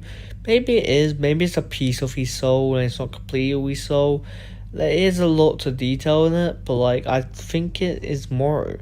I don't think this will be the last we see of Moro. I will make other videos on Moro and all that. Like I think Moro could probably return, or at least finally move on. Before I give my ranking on this episode, I forgot to talk about what I was going to talk about, but I kind of just overlooked it. The Dragonians do get free eventually while the final battle goes on, and of course, now that uncorrupted, I do hope we actually do see them again. Whether they're going to stay uncorrupted or not, there's another story. Because I believe from like set leaks, apparently, there's going to be like Spectra Dragonians. So maybe like there's deceased Dragonians from the past that end up going now serving Thunderfang to fight them. And maybe we see a clash between the Spectra Dragonians and normal Dragonians. I don't know. Also, one thing I do like about this episode is while the battle's going on, we see the point of view throughout the whole merged lands of Cole's point of view, Roby's, and even people from the administrations that we've already seen. It kind of cuts to them while the battle going on, because the storm's kind of crossing the whole of the merged land, so everyone's obviously panicking, and Cole's that's no normal storm. It's just a really nice way to show other people's perspective of the battle, and I really enjoyed that part. Before I give my overall review on this, how I rank out of 10, I will say Moro will probably return, and I will also say a lot of people for it, myself included, I didn't know if Moro would have a big part to play in Dragon Rising. he does have a decent part to play. One, he returns in the flashback at the end, and he also ends up being sort of a Thunderfang, which obviously, it's the cliffhanger we got left on, and he ends up giving the elixir to Eren. So I feel like he had a decent part to play in Dragon Rising, and I feel like we will eventually see him again, especially considering I really want to see an interaction between him and Wu, or Moro and Lloyd, because that message he gave to Eren, at the very least, Eren should be the one to convey Moro's feelings if they can't, reconnect. Maybe Moro finds a way to resurrect himself fully, which I wouldn't complain about, to be fair. If Moro somehow finds a way to be resurrected, like how Garmadon got resurrected. But I doubt Ninjago Dragon Rising will do that, as they would have something planned for Moro, or they just want Moro to assist Euphrasia with her wind powers. That would also be good. Maybe Moro ends up getting hurt. He's first student. I don't know. Or maybe Moro just stays protected the lands of the Spectre lands, and then Lloyd and that always visit there just to say hello once in a while. I would like that too. Overall ranking of this episode is 10 out of 10, 100%. It's a 10 out of 10 episode. I personally didn't find anything wrong with this episode. Don't think I obviously hated it's the Sora and Eren thing, but at the same time, I'm probably gonna hate the aspect of it. The main thing I hate during Rising 3. The Raz part, I've never liked Raz as a villain personally. Of course, a lot of people disagree with me, but that's just my opinion on the Raz. I just find him annoying. I feel like I like Pythor more than Raz at this point, just because Pythor can be somewhat entertaining. Raz is just always annoying at any time. It's yes, I've manipulated you once again. Ha ha ha. That's literally Raz's character at this point. Basically, yeah, like I said, a 10 out of 10 episode. I can't really find anything wrong with it, but it's full, because obviously other than the story with Sora going with Eren to protect Eren from hurting himself or hurting others and making sure he's good, I guess. It's relatively good, and like I said, the main reason I still watch Ninjago a lot of the time is just to reminisce about old times, and also because of Jay. Jay's my favorite ninja. Yeah, I don't know how I've been able to record a 20-minute review. I've never done this, so I've been talking about a lot of stuff this episode, so it definitely deserves to be 10 out of 10, 100% out of every episode of Dragon Rising Season 3. And I can't wait for part 1. This is also my longest review on Dragon Rising at all. Yeah, I can't wait for Dragon Rising Part 2 to come out. It's probably going to be a couple months if I had to guess. I think I've already said that at the beginning of this review, but I don't really remember. Yeah, I can't wait to Dragon Rising 2 Part 2 comes out, because I'm going to be intrigued to see what's going to happen.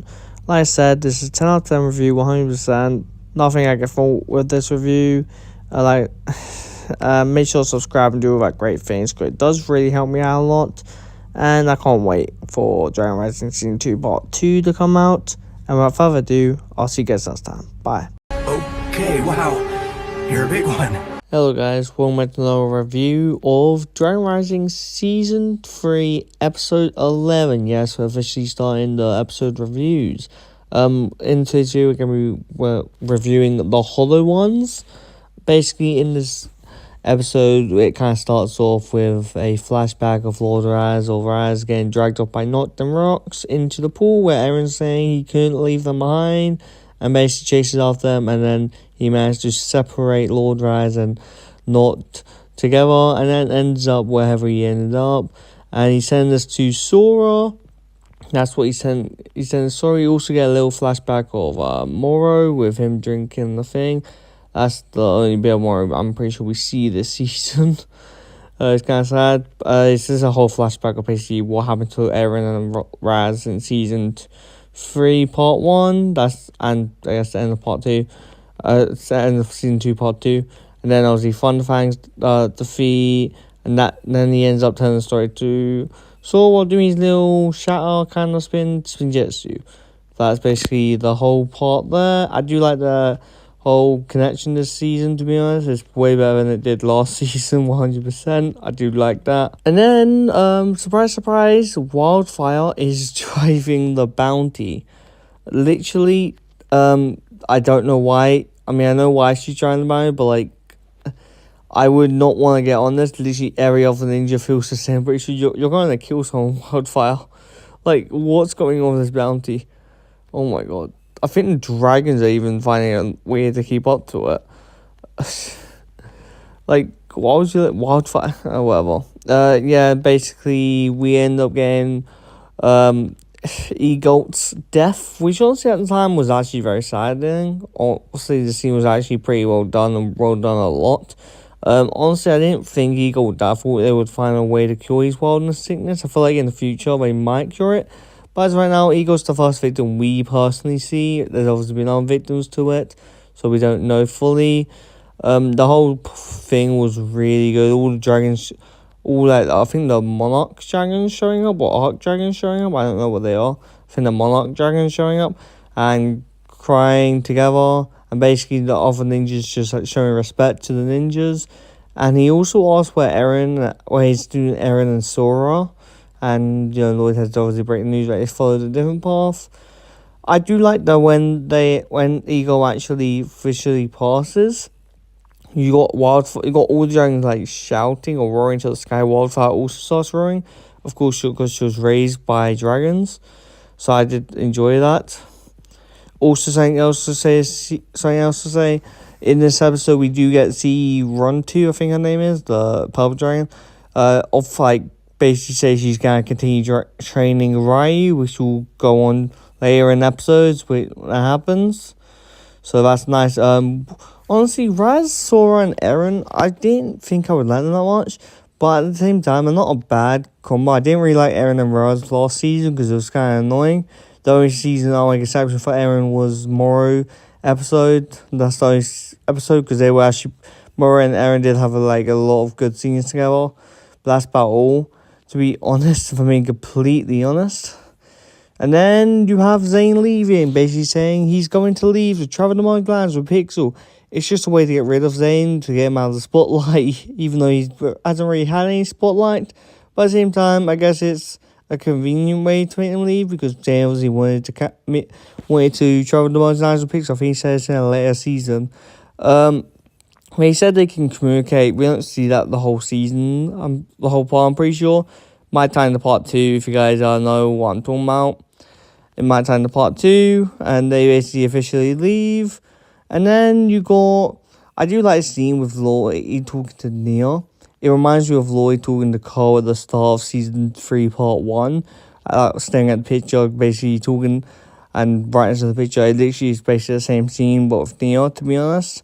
And then we got Evil Jay, or Rogue, or Shattered Jay. Anyway, Jay's here. Basically, that you can definitely tell he's not the same Jay. He's obviously shattered his goodness. You can tell he's being way too mean to about anything.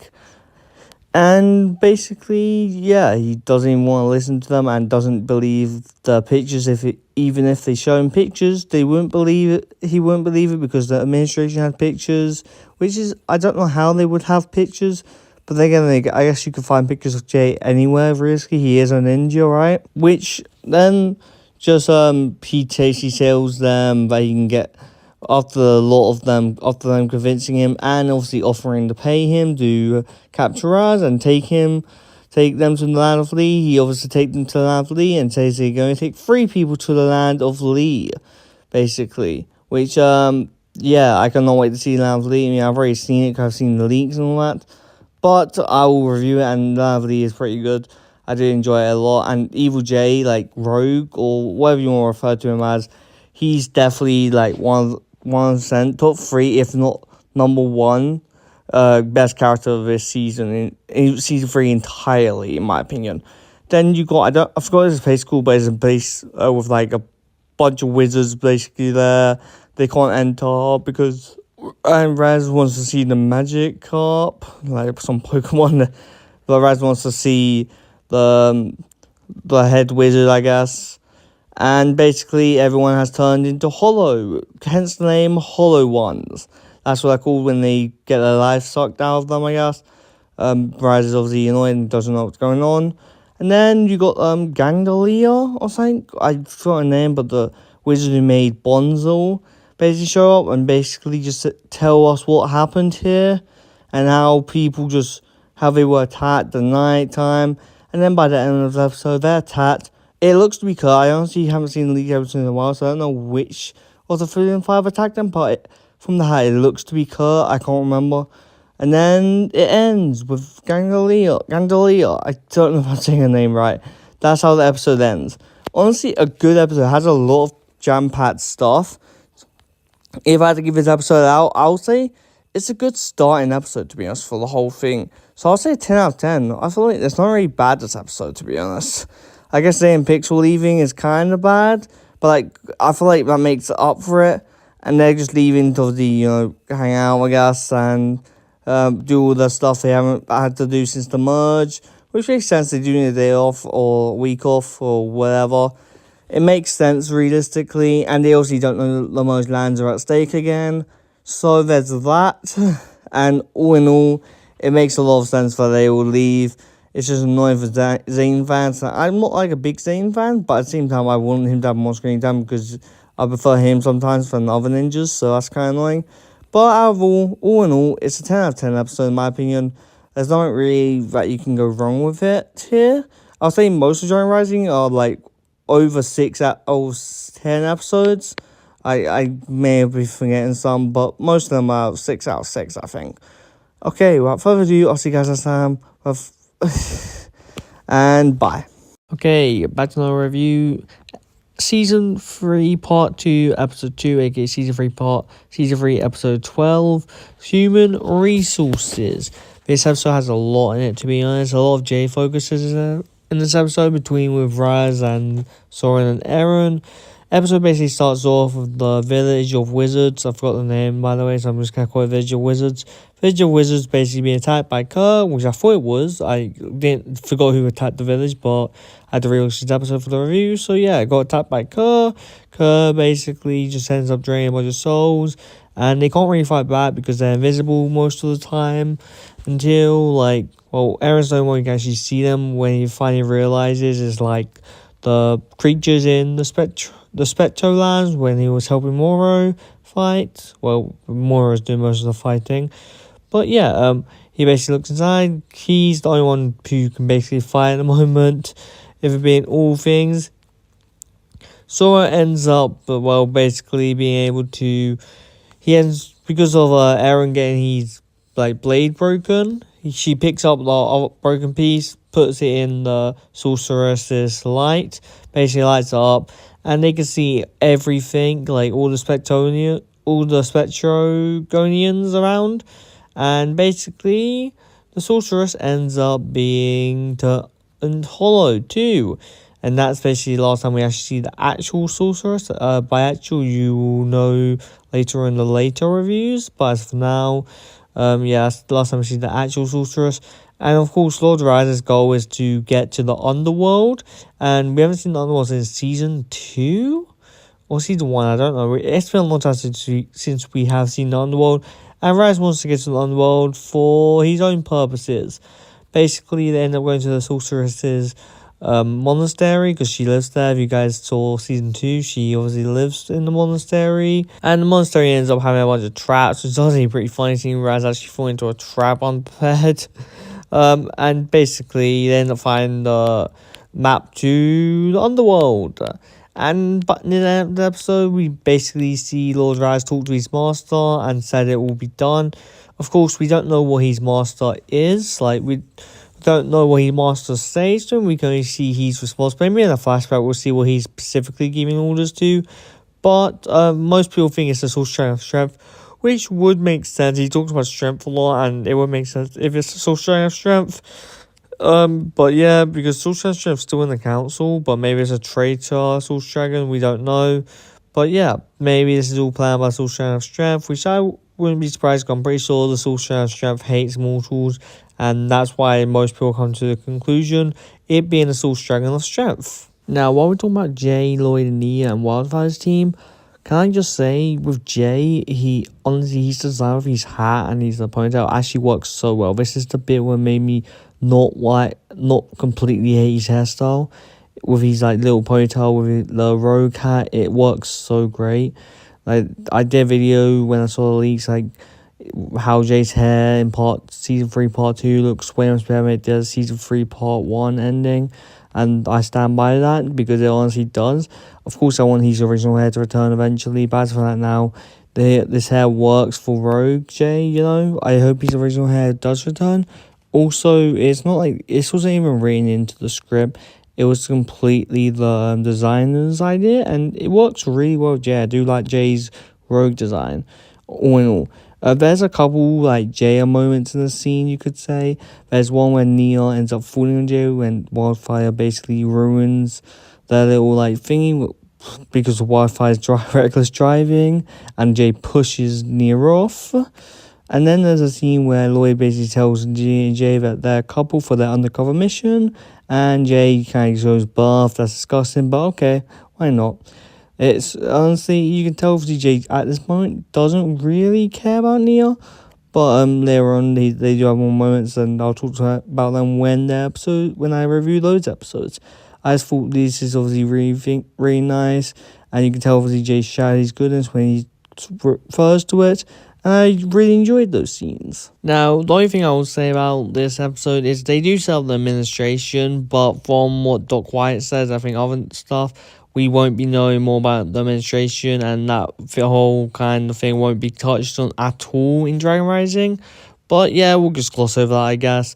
Basically, Jay says that he worked in the administration, where does he know that? And he was a natural, so he thought that was who he meant to be. And his whole job was obviously, putting people where he thought they ended up. And yeah, he goes on the whole tantrum about, if there was anything to him messing up, it was shredded and destroyed. Basically, we end up seeing him basically move Aaron's parents to the land of Lee, and he's relaxing it. And he said that he found himself alone in the realm of madness, which we already know. We assumed he got dropped off in the realm of madness. But then there was people in suits, and he trusted them. Apparently, they were looking for him. Apparently, their boss, the administrator, which we won't even get to be touched on in Dragon Rising, apparently, sent them a message to go find him. It's really annoying they won't be touching because this season does set up the administrator a lot, and it's kind of annoying. But yeah, they sent a message to go find him, and yeah. That's kind of all we get on the administrator in this episode. And I also like the whole flashback of Jay and administration, because I do like to see more of that, because I see Jay in the suit does look like a nice design and all that, and I do love it. We get to see that more this episode, of course. So when the ninja team actually do arrive, obviously Ninja and Jay, because Jay's taking all part of the ninjas as of right now, he basically says what he wants to do. His plan would have been just to go in there all blazing, taking out every agent that dare stand in their way. And in this scene specifically, this is probably the main scene, in my opinion, in this whole season, whole part that shows he's basically shattered side. There's another scene later on, but I feel like this is the main scene. You can definitely straight away tell his goodness is not there. And Neo's he calls out this part as he was in the trailer when Neo calls out, saying you really did show your goodness. And basically he puts on the suit, which I said earlier in this video, but I do like the suit's design. I do like how he looks in the suits. And they basically enter the administration, and it's bringing Ninja Warrior friends to work day, because the administration has a bunch of random days. And I don't even know why that would be a day, but yeah, I honestly don't know why the administration has these days, and they all celebrate. And yeah, it's a weird thing to have, to be honest. They end up getting caught and basically put in prison, which then Jay said this is basically where he wanted them to be.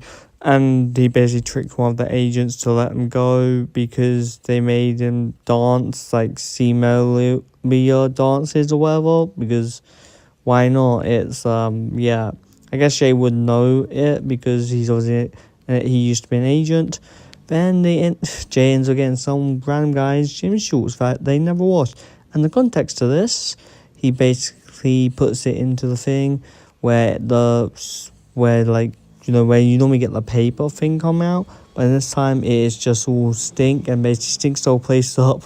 And that's how they end up escaping, which Wildfire messes up. Surprise, surprise. And Jay, I do love the fact Wildfire and Jay's relationship of the season is so great. Honestly, I love how Jay always is just angry and annoyed with Wildfire. Wildfire's well, not this thing, but I feel like we get until later on. But yeah, it's just really great in my opinion. Now, I will say, I've said this before when the official trailer showed them in casual clothes. I said this is a good thing, even if the context of these casual clothes of them being in an undercover mission. I feel like I really like when they go in casual clothes, because we barely see that during ninja stuff. Because literally every time we show them sleeping or waking up, it's them in ninja clothes, which is kind of annoying, because I feel like those Ninjago had a lot more casual stuff. And now also what the agents are trying to do, attack and stop them from going to Lovely. Wildfire ends up getting blasted, and Jay's initial thought was literally just to leave her. But Nia basically said, well, ninjas don't leave one another behind. And Lloyd kind of looks at him like 6 seconds, like, seriously? Yeah, then Nia helps Wildfire, and when you get back, it's just small, but when they get back to the pool, Jay's nowhere to be seen. He is gone. Like, when they get back to the pool, he's already gone through the pool, and both of them jump through with Lloyd becoming last. And at the end of the episode, we basically see, well, if you guys know from other stuff, we see them have, like, the little smoke around them. The agents have a little smoke around them, meaning the Forbidden Five, well, the Spectrogonians, and the little, I don't really know what to call them, but Spectrogonians have infiltrated the administration as the whole thing, and yeah, we'll see more of that later on. But that is basically the end of the episode. For end of the episode, well, of course, we've already talked about the actual end of the episode with the with Lord Raz and Map of the Underworld. So yeah, that's kind of the episode revolving the administration part anyway. And out of the episode, I think there's really nothing bad going. I guess the only thing that you could consider bad is the whole looked up, but that's also part of Jay's plan, I guess, from what he said. And I didn't mind it. Like, it's not even enough to bring down the episode. The episode in general, in my opinion, is another 10 out of 10. So 2 10 out of 10 episodes in a row. And yeah, I didn't mind the whole, like, them getting locked up and Jay kind of tricking them into letting them go. I didn't mind it at all, at any bit. So I feel like this episode deserves to be a 10 out of 10. And yeah, I guess I could be biased because these episodes, as of recent Dragon Rise Season 2 Part 2, focus on Jay, and I'm a big Jay fan, so I could be biased with rating it 10 out of 10. What do you guys think in the comments down below? Tell me. I personally think this is a really good episode. Yeah, without further ado, I'll see you guys next time. Subscribe, do all great stuff. Bye, guys. Hello, guys. Welcome to another video. Into this video, we're basically in the land of Lee officially, and it's called Between You and Lee, because if you guys haven't even seen the Lee story trailer, there's mobile fleas because Lee has a cloning thing. I don't know if it's necessarily an elemental power. It hasn't been confirmed the elemental power at all, so I doubt it's an element. It's, I guess, mutant or something. But anyway, Lee's just been here for like years without knowing why he's here. And basically, we'll probably get, I think he explains it in the next episode, so I won't talk about it now. But anyway, the ninja, me, and basically they have to come up with their identities because, you know, everyone who's been lost here are couples or sisters. So yes. And yes, Lee basically lies to them about how the merge destroyed all of the realms, which is honestly really nice. I think some people said this is like kind of like True Man. If you guys don't know what True Man is, I've never seen the movie. I've just seen people reference it and know the idea of the True Man show. So people saying it's like that, which I can kind of see, to be honest. I can see a lot, you know, the fake world and stuff. Yeah, they basically introduce themselves, and there's a lot of Jay moments in this, to be honest. Yeah, Jenny are husband and wife in this, basically fake story they're telling. And they go to this new world, and Jay acts surprised. I'm assuming he's either been here or the administration mentioned it before, but I'm assuming he hasn't been here because the Lee doesn't seem to know him. So, and he also has a fake son, which is honestly pretty impressive how he built it. Yeah, there's also his like little dragon thing here, but some people say they kind of hate how he gets it. I don't mind how he gets it, to be honest, but like I guess you can. The mech is literally built for J's. That's the only problem about it. But yeah, basically introducing them to the land of the people. And honestly, No joke, this song actually went, especially when I saw the leaked episodes, this song was super good. I did enjoy listening to this song a lot. The Land of Flea song with him, just singing about the Land of Flea. Maybe in the future we'll get more songs, because I actually don't mind it. Because honestly, Ninjago songs, like, I don't know why he started singing, but he did. Yeah. And he basically sings about what there's to do in the Land of Flea, and it's like, the Land of Flea, come home and see. All your destiny can be found, or something like that. I forgot the song exactly. But yeah, there's a lot of stuff. And honestly, the song's really good. And then Lloyd has a little chirping at the end, which was pretty funny, to be honest. It was pretty funny. Like I said, I don't know if he's like cloning thing is element. While this is going on, we basically got Cole Kai training Frack in the monastery, only for a bit of Mr. Furky wants them to get out. But he's training them in the monastery.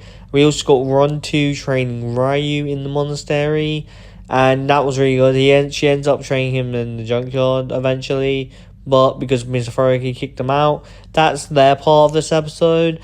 And definitely, I've obviously seen all the episodes. This does pay off later, even if it's only slightly. It does pay off later. It's also nice to see someone actually fully training for Spinjitzu, like completely, and taking this long. Because even like early in Ninjago, we saw the ninja that Jay learned Spinjitzu pretty easy. I don't know if it's different for dragons or whatnot, but either way, it feels nice to watch someone slowly learn Spinjitzu. I know we have Eren and stuff who took a long time to learn Spinjitzu, but we didn't really see much of his training. It was just like him trying and giving up, basically. But Ryu is like giving it his all, and I'm actually happy for the guy. Or for the dragon. Because I really like this one scene where Jay's like administration lied tons, while referring to how Lee's lying when the ninja.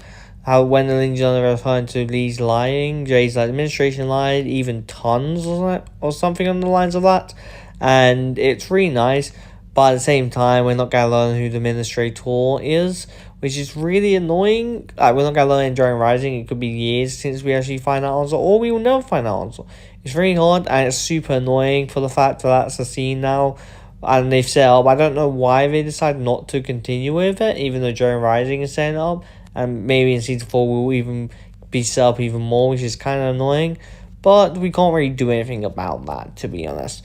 And basically this whole episode is just them kind of blending in. Wildfire ends up finding someone who can help, who wants to expose Lee.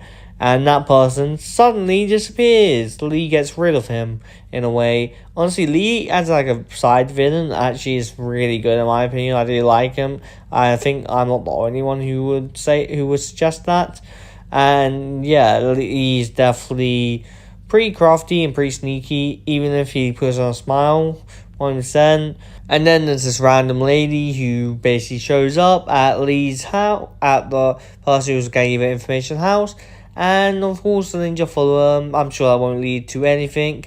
While this is going on, we basically have the ninja, Jay and Nia dancing, which I'm sure a lot of Jaya fans like. I did like the scene personally. It's just them dancing.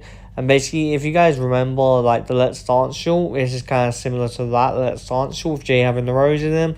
And then when the producer said they have a lot of chemistry, they said no we don't, like pushing it off. They both pushed it off.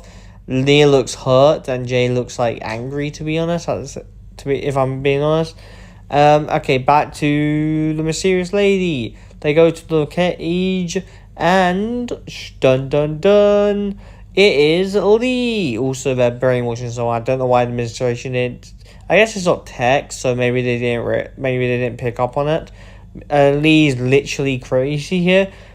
The only thing that I will say about this episode is the fact that the ninja here, like Lloyd, I get Wildfire, but Lloyd should not be this dumb. Like, Lee basically showed them a flower, a round flower, and said, lean into this flower, I'm sure, and it will reveal everything, and he gets hit with a gas.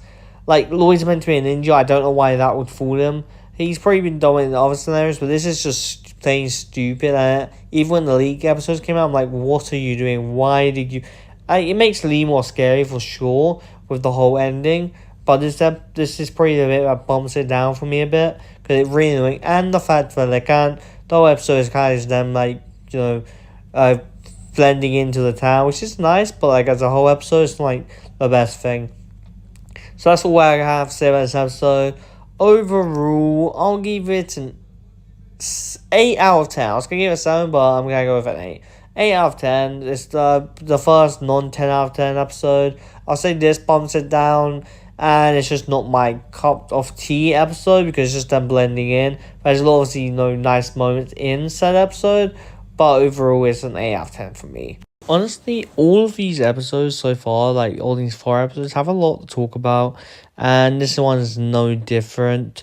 With basically just them, the episode starts off with the administration from episode 2 when they invaded, and it's been like a whole night. Most of the administration's under their control, under the Dragonians and obviously the Forbidden Five, I guess, Thunderfang's control.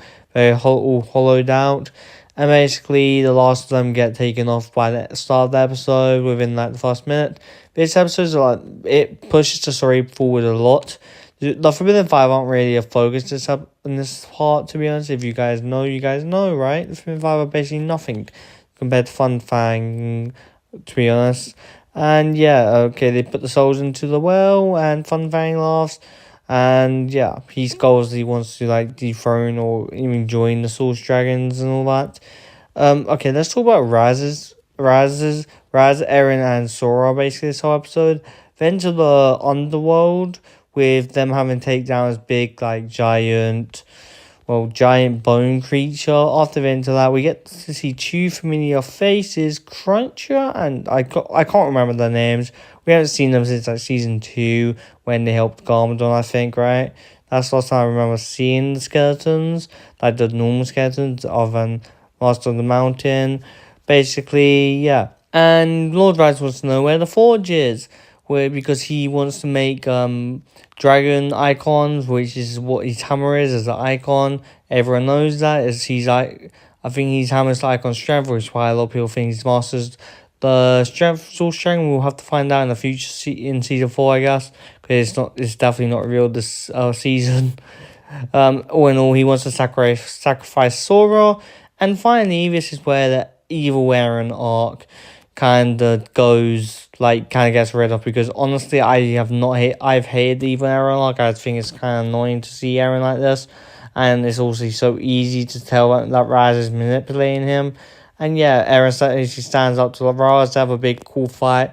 Probably, I want to say the best fight this season, because there's one fight in particular that I think is my most favorite fight this whole Dragon Rising Season 3 Part 2, by hands down.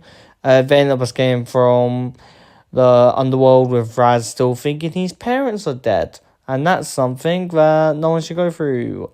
But yeah, he's obviously crying because he thinks his parents are dead, but the reason he didn't sacrifice Sora, because Sora's like family to him, and because Sora's been with him since the merge died, basically. So they basically that family, I guess, in a way, right? Now let's get into the Cole, Frack, Geo, and Kai thing this episode.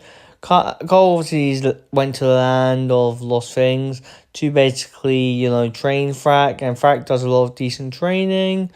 And they also end up finding the prismatic blades, because the prismatic blades were lost after Funfang. They have 3, so I think they were all lost. It's quite nice to be honest, and obviously one of them is the one they found in Silver Temples and stuff. It's all the prismatic blades were lost during Thunderfang's fight, obviously because they were used to free Thunderfang. Basically, also, we finally learn where Cole went during, season 1 when he was called by Master Wu. It only took, a whole season till we actually found that out, which is, not nice, but basically, he went to lift something up. I don't know where it is he's lifting up, but he went to lift something up, and he couldn't lift it up, but he's going to go there not this episode, but I think next episode he's going to end up going there. But yeah, he couldn't lift it up. With the help of Frack, he'll probably be able to lift it up, and that will be that. So Frack is actually playing a decent role. I feel like this is mainly Cole's role this season. This and his decent fight later on in the season. And I feel like a lot of people are side for that Cole actually has something to do with the actual overall story. Even if it's not something massive, it's still something pretty crazy and big, right? So yeah, that's always nice for Cole fans. He's definitely had a bigger role than Zayn did last part, to be honest. There's also this spin about the Source Dragons. The Source Dragons having a talk about themselves, how they don't really trust mortals, how majority of them don't want being trusted in mortals and don't want... This was tied to episode 20, if you guys know, you guys know. But how most of them don't want to be, like, entwined with mortals, and how Focus personally doesn't want any mortal to use her avatar or doesn't even want to get involved in this fight, which makes, personally to me, I don't know if there's actually a specific reason, but it makes no sense for why you wouldn't want to stop Thunder Fang, as I'm pretty sure they even admit that Thunder Fang will go on to the council and tear them apart, or tear the council down, which makes no sense why they wouldn't want to stop that, if you know what I mean. Unless there's a traitor among the council, which raises more strength, maybe. And maybe, also this is where I think we don't learn it, but right now we learn officially that the Balance Dragon is dead. I kind of probably missed that first time rewatching this, because I was, we learn officially the Balance Dragon is dead, is no longer here, or something like that. On those lines, so Balance is dead, but the symbol's still there, which is element power. Means element power on the Balance still work and all that, considering the post that Shadow and that should be working just fine. How did the element muscle Balance die? I feel like a Soul Shrine killing a Soul Shrine wouldn't be too far off topic. Anyway, Lloyd basically knows that Thunder Fang is still a threat because the Soul Shrine claim Thunder Fang is still a threat. And that's basically what Lloyd's part is this whole episode. Now, time to get back to the main team. I guess the main team of the season is Lloyd, Neil, and obviously Wildfire and Jay. But Jay and Neil basically running away from Lee, and obviously entered the passcode. Jay hacks it with his lightning, which is obviously pretty cool. He actually ends up hacking the mech, which is how he actually gets the mech later on, I think next episode or the episode after. That's how he gets the mech, because he does the little hack, which I think is nice, especially if he's the one who built this little hacking chip. Some people saying it's not the best way to get mech. The mech is obviously built for him for selling purposes, but at the same time, it's a nice way that he hacks the mech. Because JLZ has invented most of his stuff. He gets them from some places, but he invented a lot more of his stuff, I'm pretty sure. And they find out that Lee's been lying to everyone, that Lee's basically put the deceased name for some Aaron parents on gravestones to make sure no one comes looking for them.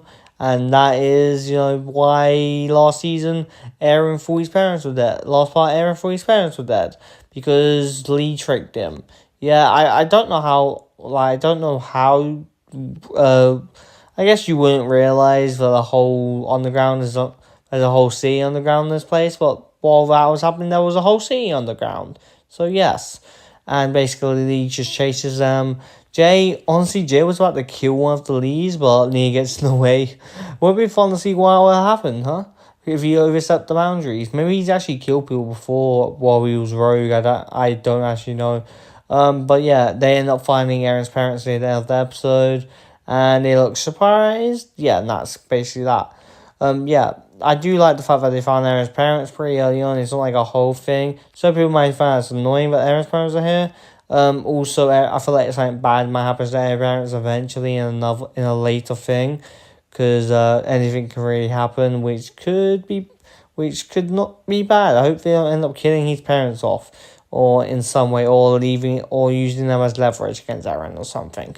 Anyway, yeah, this episode overall, I wouldn't say it's a 10 out of 10. It has a lot of plot points, and there's a lot of... with Cole, we finally learned Cole thing. I'll give it a 9 out of 10. We have Cole's little story that he's going to be going on later this season. And we also have Aaron being Bras, which honestly was the highlight of this season, of this episode, 100%. And then Jay and Nia just finding Aaron's parents, which is pretty nice.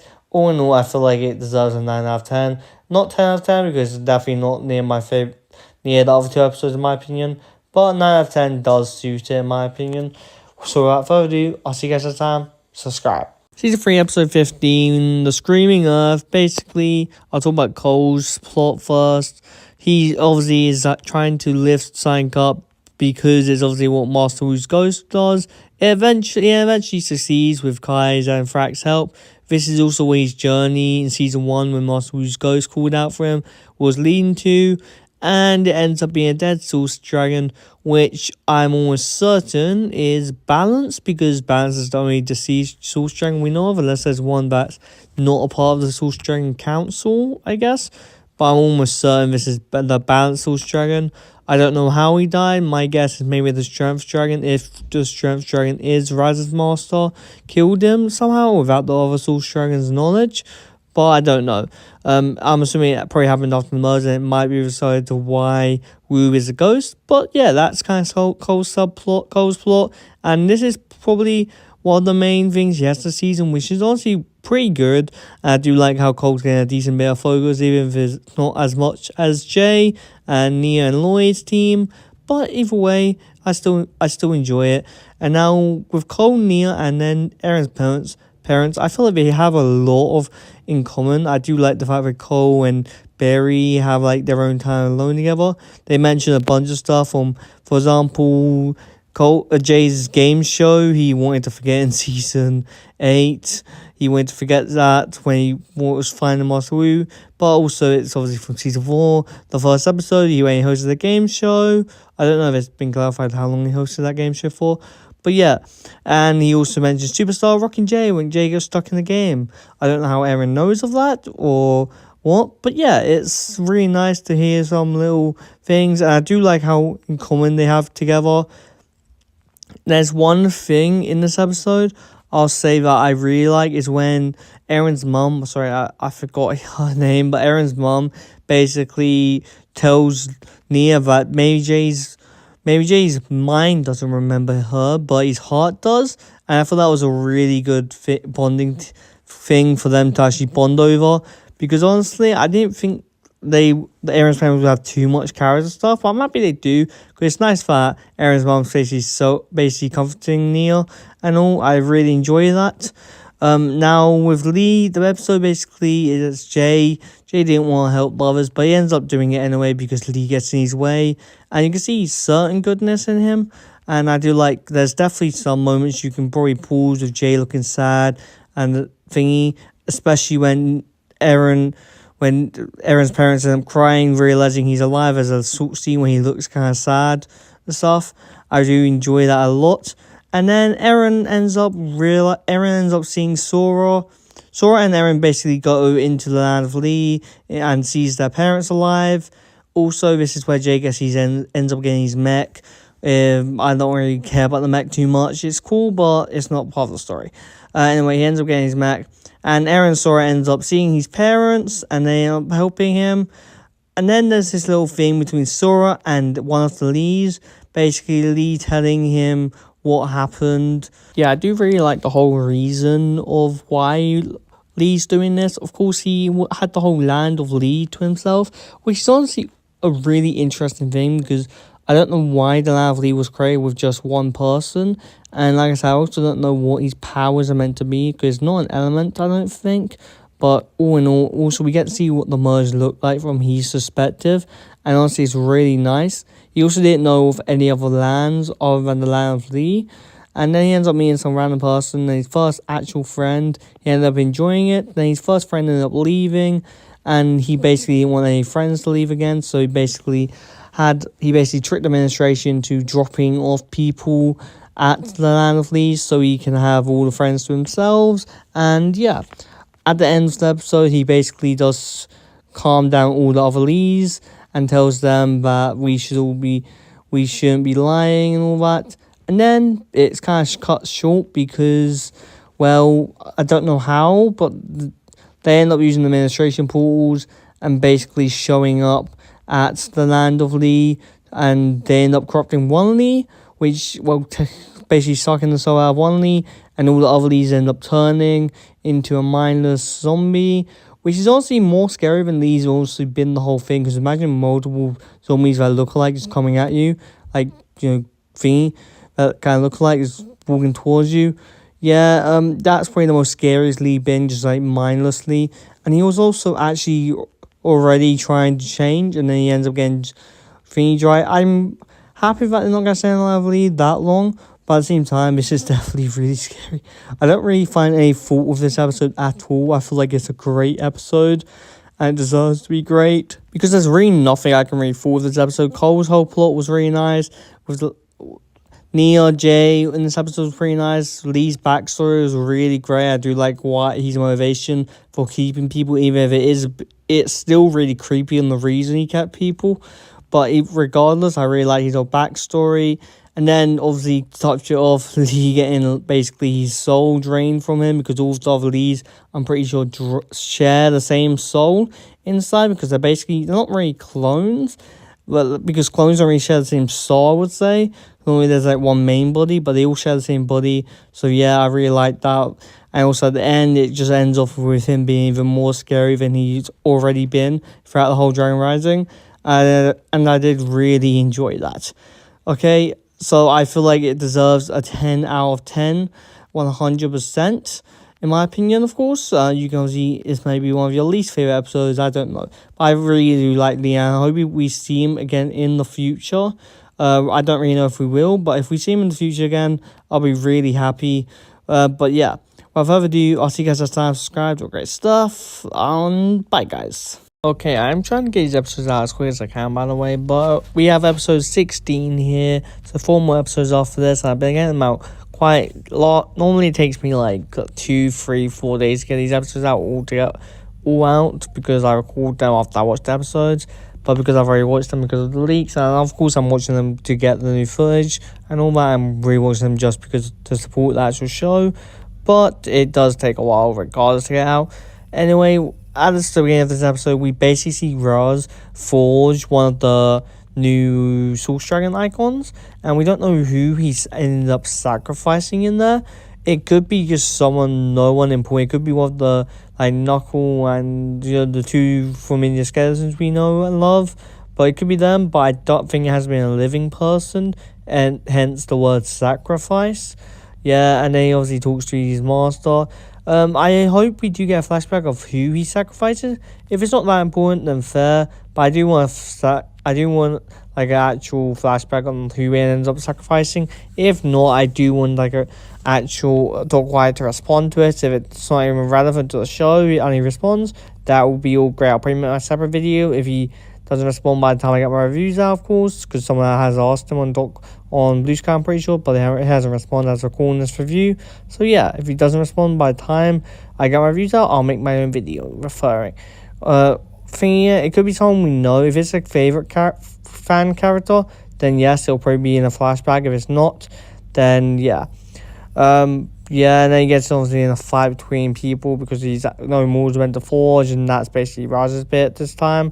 And all in all, in the land of Lee, them leaving does take a decent bit of them all fighting and kind of failing to save anyone, to be honest, except from Aaron's parents, because they're of course plot relevant. They have plot armor right now, so Aaron's parents will be dying as of now. Anyway, Jay does want to leave, but the other ninjas want to stay because of, well, they don't want to leave anyone behind. They, of course, are ninja, but smart person, they literally stay here for like 4 minutes.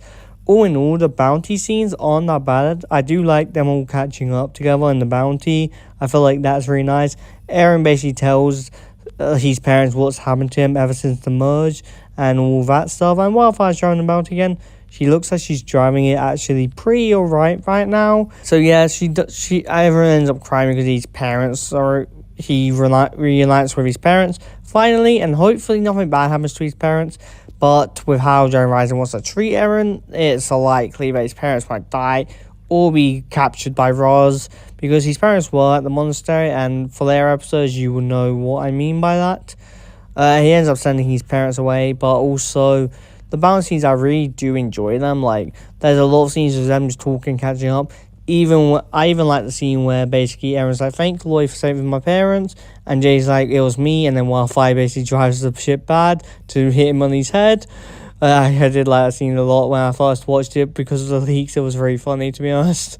I did enjoy that. Even if Jay's my favorite character, it's sometimes nice to get the ninja to get smack him in the head, because of obviously, he's good and shadow and all that, and that's also, yeah, he just wants to take credit for everything, I guess. And technically it was him who saved the who basically found his parents, but we won't talk about that. With Cole and the Finders part, the Finders end up getting hollowed just as Cole arrives, and Cole's obviously confused because he left them basically to think, and he feels that it's his fault and all that, and basically he ends up seeing Not drag their souls away, and he's obviously really mad because the Finders are like another member of his family, to be honest, so he obviously does feel that a lot, and that will tie into later episodes, which a lot of people obviously, in my opinion, Cole's episodes are actually, Cole's like main episode he's in is a really good episode in my opinion. We'll talk about that when it comes to it. But yeah, basically the ninjas end up arriving at the Spectro lands, and yeah, end up seeing Thunderfang, and obviously the Forbidden Five. They can't really handle it, so they basically escape, and that's kind of that. To be honest, I did enjoy this thing a lot. They find the because of Master Wu's like little ghost thing, they end up finding the Spectro monastery, which it is weird that the Spectro lands has a monastery. Maybe in the future we'll know why all the lands have monasteries, like because there's a lot connecting all realms. Like the monastery is the main thing. Maybe it's something to do with the first Ninjago Master, because the first Ninjago Master and we obviously related. So maybe the first Ninjago Master built monasteries in each realm, connecting them with Source Dragon energy or something like that. I don't know. That actually could be a theory video, to be honest. And by the end of the episode, while they're walking through where they host the Source Dragon, the Source tournaments, whatever they're called, I forgot the actual place right now. They end up coming across Roby, and the end of the episode basically sets up Roby being hollow. I swear, Roby's got like the worst treatment in both of these episodes. In seasons, because like last part he was decayed, and now he's hollowed. I feel like at this point they just like using him as a punching bag. But all in all, I did like this episode a decent bit, but the bounty scenes did take a while, and also the fight in the Land of Fleet, even though if it was fun and I had good moments, did definitely take a long time. So I'll give this episode a 7.5 out of 10. Yeah, without further ado, I'll see you guys next time. Subscribe. I hope you record episode 7 after this. And yeah, bye guys. Okay, now reviewing this episode. This is definitely the main Cole focus episode in this season. For various reasons, and it'll obviously be on the thumbnail. Ninjago, the Vote of Focus. So yes, Vote of Focus episode. It's pretty good. I like this episode quite a lot, to be honest. The episode starts with a flashback of the Finders. I think that's what they're called, right? The Finders? I could be a lot wrong, to be honest. I think they're called the Finders. Anyway, the Finders, Cole's little, like, team, family.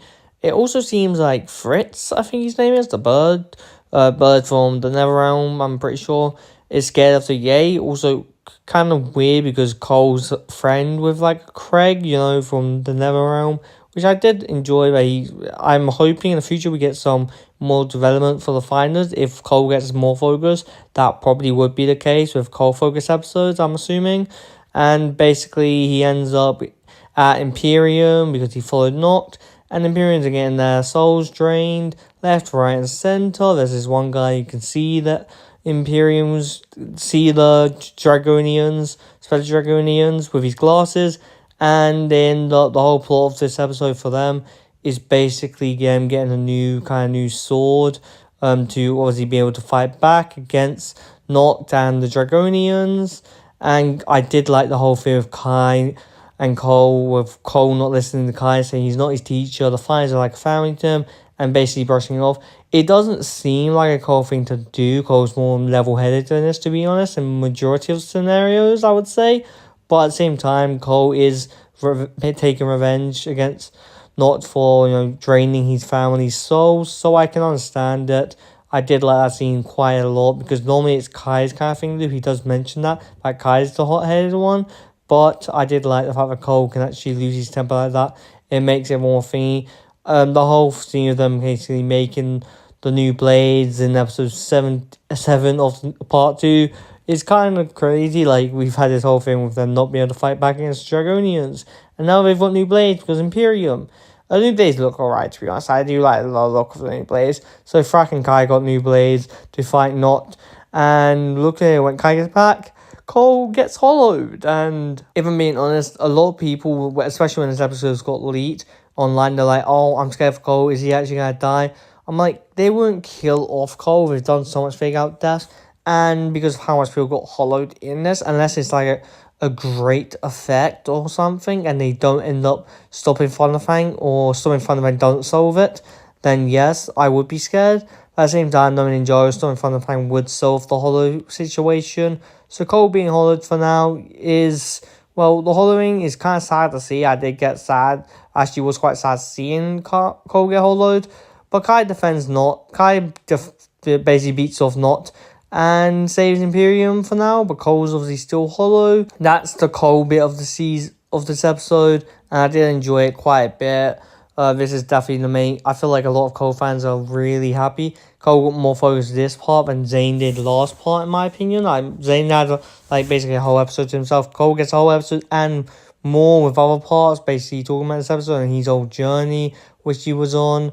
And then we're talking about the other part with Wildfire and Roby and all that. Anyway, basically, because Roby's hollowed out, they go to see Black. Also, I love the kind of chemistry between Jay and Wildfire, because they kind of just hate each other a lot in this episode. They kind of just bully each other, right? Basically, it's direct. They hate each other a lot, especially when Zane basically says, "Oh, Wildfire, do you actually really like the guy for real?" And yeah, basically, I do like the whole thing. And also, this episode has probably one of my favorite fights this part. Yeah, it's probably my favorite fight this part, 100%.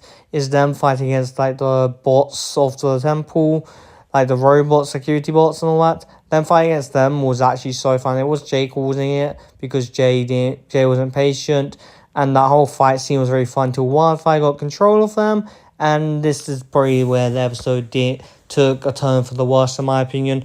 The Wildfire thing with her gaining a lot of power, I feel like she's not a normally annoying character, but every time she thinks she has the upper hand on someone, she can be annoying, to be honest, because she obviously is in control, and she takes a while to even free Black, but then decides to free Black because Black's the only one who obviously knows more about the Source Dragon Focus, and also Black didn't know what's going on because he's inside a cell, and he hates that whole idea, and basically he tells them about the Source Dragon Focus, how it has 2 bodies and stuff, and all that scene was really great. It did go on for quite a while with him explaining stuff, but I guess Ninjago fans are probably gonna be happy about it. I don't mind Black as a character, so that's always nice to see. Another part of this episode I would say I really liked is when Jay and Nia have that whole argument in front of the team, where Jay actually rightfully says, "You haven't even paid me." Literally, when this got leaked, basically, I also thought the same thing. Jay is technically justified in this argument, you could say, because I said this, when I was talking about leaks and, people's edit shorts or whatever, I really don't like the idea that, the ninja, all Nia said this whole, season, basically, was just you used to be a ninja, and didn't really elaborate on it at all. And so did Lloyd to Jay. Yes, they were trying to save the world, so they had other, priorities at the time. But the fact that you think Jay can understand that, and I think Jay wouldn't have the audacity to just leave, is beyond me. That's probably the main thing I hate from this part. It's just, literally, there's probably so many times of Lloyd and Nia both just telling Jay, you used to be a ninja, or that's not the ninja way. And Jay consistently says, I'm not a ninja. And yeah, it really did tick me off, the fact that they kept saying that consistently. But that is just on its own. And you can agree or not agree with me. I know some people do agree with me because of short comments I've seen. But some of the, hate the idea that people are complaining about. I get it. But I'm not saying it's not unjustly thingy. But also by the end of the episode, Raz basically comes out from the port. Comes out because he was obviously spying on them. And he comes out, and that's where the episode ends. A great episode all in all. The whole Jane and Nia argument brings up for me 100%. Nia and Cole getting hollowed, and Cole and Kai's scenes were also really up there. It was a really great episode in my opinion. The Black explained the focus his avatar. Still trying to focus his avatar, personal avatar. Did take a while, and obviously, but I understand it's obviously to expand on the lore of the full trying to focus.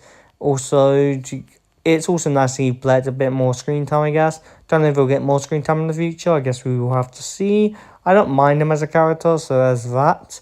Wildfire and Black's like little argument with Black that kind of gets, with Wildfire hating Black for like trying to kill Ruby or get rid of Ruby, I guess. That's like the main reason he hates Black, right? I'll have to give this episode a 8.5 out of 10. I feel like there's some stuff that can annoy me, so it's not a 10 out of 10 or even a 9 out of 10. But an 8.5 out of 10 seems about right for this episode, in my opinion. It's a really great episode. No, like, Frack was good in this episode, Kyle was good, Cole was good, Jay and Nia's argument was straight perfect. It's just the Black thing took too long, and Wildfire was slightly annoying in this episode. Whether you agree with me or disagree, it's my opinion, of course, but Wildfire is kind of annoying in this episode. Nia, just when she ends up getting control of the security bots, she starts being quite an annoying character. I normally don't mind Wildfire. Normally, Aaron's the one who's annoying for me, but Aaron's been quite nice this season, I would say. He's not really that annoying, in my opinion. I am someone who just likes the OG ninjas more than the new ninjas, so for the new ninjas to surpass the OG ninjas for me in favoritism is very unlikely, so yes. Without further ado, I'll see you guys next time. Subscribe, do all great stuff. Bye, guys. Okay, welcome to another episode review For Whom the Bell Tolls. Also, I'm recording this like 2 hours after the last review, and it's about 2 o'clock in the morning almost. So yes, I am recording this pretty early in the morning while I haven't really slept. I'm trying to get the reviews out as fast as I can, and before I go to sleep, so I don't have to actually worry about them and all of the great things. Okay, this episode is probably pretty mixed, to be honest. Pretty one of the mixer episodes, I would say. In terms of the bad, I don't really like Sora, Wildfire, and I really like the singing, like, couple for, and like, the Master Lee singing. Lee's singing was great, but now this singing, them harmonizing, I guess, like, what, for the focus arc, Dragon of Focus, to, you have to have the harmony down, you have to obviously remember it, but, like, them singing really got on my nerves, like, more than it really should. And then we've got Wildfire singing out of beat. It, like, even like Ryu didn't like it, but like that honestly just got my nerve a little more than it should. And then you got the coconut with the I can't even say her name, the sorceress's personality mixed into a coconut, which I thought was absolutely ridiculous. For the idea, I do like it, I guess. Like, it's ridiculous having a coconut on his head for like a whole episode, and of course we got someone following behind her, which we already know who that is, but that was a mystery for a long time when the episodes got leaked. But yeah, the coconut on her head is ridiculous, and the personality, I mean, I did like that talk with Nia, the coconut's talk with Nia, Sorcerer's personality talk with Nia was pretty good. I did enjoy that quite a lot, but then majority of the time the coconut was really annoying. I can't really do anything about that. Like, the coconut was super annoying majority of the time. And Nia did have a good fight, good scenes, but Nia having a fight with this samurai from the sorceress thing, I'm assuming it was there to protect like the base, like the monastery, when the sorceress gone, because sorceress has a bunch of booby traps, as we already know from episode 11. I did also like the fact that Nia was like, how is being a like mercenary better than being a ninja? But then when she said ninja, it felt really weird and uncomfortable to listen to. I can't lie. That was a bit weird and uncomfortable to listen to. Honestly, a good thing about this episode, they have Ericor back. I think that's how you say his name. The Red Djinn. Someone did like ask around on Twitter or on Blue Sky something about Ericor, and I will ask that in a future video hopefully. But Ericor's back, and he obviously is in the next episode too, which is really great. Also, Zaft, I think his name is, the Ninjago dragon, does evolve on the way to Ninjago, because, well, Ninjago is upgrading and is gaining more power, and also Erica doesn't seem shocked. I mean, he seems shocked, but not too shocked, because obviously Ninjago is gaining more power. Rapton's obviously coming here. I actually don't mind Rapton as a character. Of course, Rapton, like, fans obviously split, because you either hate Raptor or like the guy. He can be annoying for sure, and the whole reboot thing, but I actually don't mind his character, to be honest. Like, his character can be fun, and they also use him as a side villain for a certain obstacle, to be honest. So they have some difficulty, but obviously not too much difficulty. And I don't mind that. Like, Raptor, I don't mind them. You can agree to hate me. I feel like a lot of Raptor haters probably hate Dareth the same, because I feel like that's just kind of evenly, right? Not all, of course. And then there's the scene really, I don't know why it's even a thing. The scene where basically the frog guy, I forgot his name as of right now. I literally can't remember his name as of recording this. Is trying to feed the Finders soup while they're hollow. And it just keeps falling out. Like, why are you feeding someone soup when they're hollow? They don't need to eat right now. And then at the end of the episode, we also have Lord Raz, or Raz, in his bone armor. Basically going to the monastery, and this will obviously tie into a later episode. He does get soup on his face, which is pretty funny, to be fair, seeing Lord Raz get humbled like that. And then he basically attacks the ninja. That's where the episode ends, attacks Geo and stuff, and we'll see Geo fight next episode, I think. So yeah, without further ado, I'll see you guys next time. Well, actually, no, I almost forgot to rate the actual episode. All in all, there's not really that much to go on. I don't really like this episode that much. The Raz thing at the end, like, definitely boosts the episode up. And I did like Ericle's return, because Ericle episodes are always fun to watch. But Ericle's main thing is going to be next episode, which I cannot wait to see. Raptor's here. It's not like the biggest fan of Raptor, but I don't mind him. I like him as a character, like I said. The whole like Thunderfang realizing like Ninja summoning are going to summon basically the source Dark Dragon of Focus was also a nice touch. I did like a lot, but like the harmony really ruined it for me, to be honest. Like I can't with them like singing. It actually annoys me. I'll say a 5.6 out of 10. I feel like that's kind of fair, right? 5.6 was above 5.5, I guess. And yeah, I hope you guys enjoy this video, and without further ado, I'll see you guys next time. Bye. Now, this is the second last of the reviews, episode 19, When Doves Cry. Honestly, this episode actually is decently good. There's obviously some stuff that kind of brings the episode down, but for starters, I did like how Eric does talk about his like past battles with Xanth in Ninjago. Now, I don't believe we'll probably get like a spin-off series. There could be a possibility, as there are certain stuff. But if we get some kind of flashback, maybe with an Eric focus episode with him and his battles, that would actually be, I would prefer that than a whole spin-off. Although if we get a spin-off, I wouldn't complain, to be honest, because I do like Eric as a character. So there's that. Anyway, basically Ninjago's whole plot is how Eric needs enough wish magic to create the other half of the Dark Dragon of Focus, and he needs peace for that, where this is Raptor ends up coming in and basically needs to be quiet, to not disturb Eric, and they tend to be quiet, and they have kind of a quiet little fight, which I thought was nice. It goes on for a bit too long though, but at the end of the day, I don't mind Raptor as much as I mind Pow, as I mind the other annoying character in this episode. Like I said, I do like that.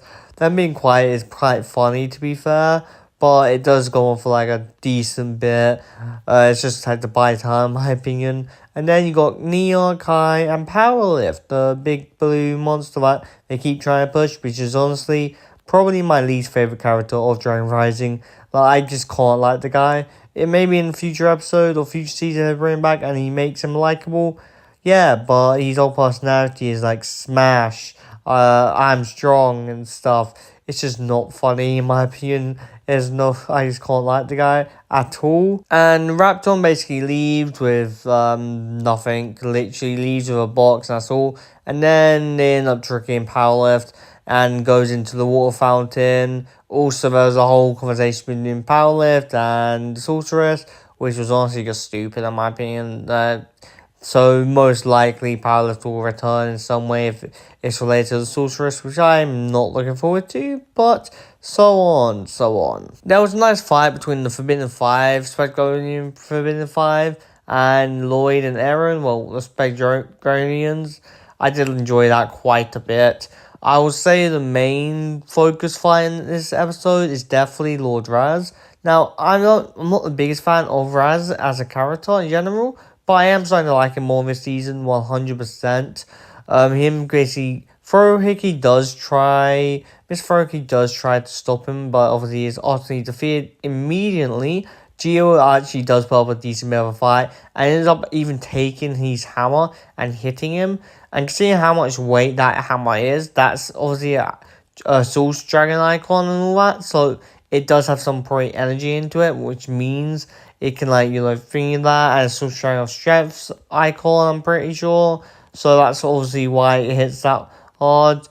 So yeah, I really do like the Source Dragon icons and the whole thing between that. Anyway, Run 2 ends up appearing, which is honestly Run 2's getting a bit of a focus, which I do enjoy. Run 2 ends up appearing and fighting. Then she kind of realizes Raz has 2 icons, and I can't lie, she does put up a decent bit of a fight. But because Raz is having 2 icons instead of 1, he has 2, which from Run 2's reaction, no one really has done before, or if they have, it's probably an unlikable possibility. A lot of them don't end up doing it or something. I'm assuming Roger's never seen someone with 2 Source Dragon icons. Of course, Source Dragons probably rarely give out the icons, so the only way to get more than 1 is probably to forge them, which Raz did, which I do want to find out eventually who he forged, who he threw into that forger, and also Kurt ends up heading towards Ninjago, which I did enjoy. Like I said, the Forbidden Five, not the stuff first thing Eren and Lloyd was actually still really cool. I did enjoy that whole sequence quite a bit.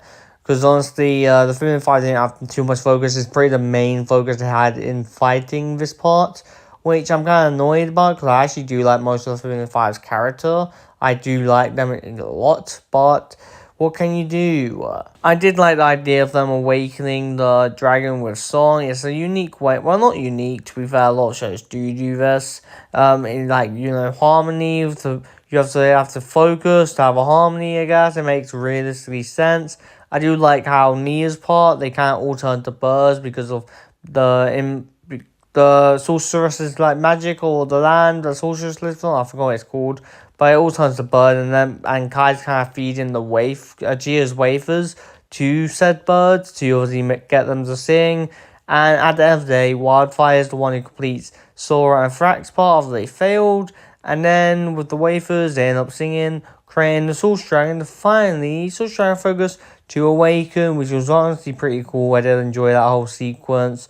It was nice. And then it teleports away, basically. And then Eren realizes he broke the little artifact, or whatever it is, the crystal, to stop the Source Dragon, to stop Thunderfang, and that's where the episode ends. It was a good episode. There's stuff that brings it down. For example, Power Lift brings the episode down.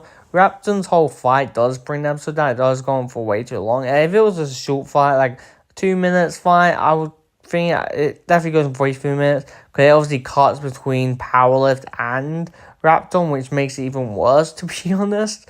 So that does bring it down, but I feel like it doesn't bring it down too much. So I feel like it's an 8 out of 10. 8 out of 10 seems like a reasonable thing. It's not 10 out of 10, but it's 8 out of 10. I feel like Geo and Raz's battle was really good, and I can't really move the episode down too much because of it. And then there's also, we got Lloyd and Eren with the Finland 5, which is also really good. And Run 2 vs. Raz was also amazing, so I just can't bring myself to bring it down. And the way they bring the Source Dragon, the Arc Dragon of Focus, that a lot 2 halves back, was great. I enjoyed that whole sequence thingy, and I do like the fact that Geo's wafers that Kai keeps spitting out literally every episode he's in come in handy with the birds. It was great. Geo also had an impact on this side, I guess. Without further ado, I'll see you guys next time. Subscribe, do all great stuff, and bye, guys. Now, episode 20, this is the final of my season 3 reviews. Honestly, this episode actually is really good, and it sets up season 4 really well. But I'll talk about that at the end of the episode, of course. I feel like the Forbidden Five here played a decent role with them, with basically Zot and Kurt, who played the kind of least important role last part.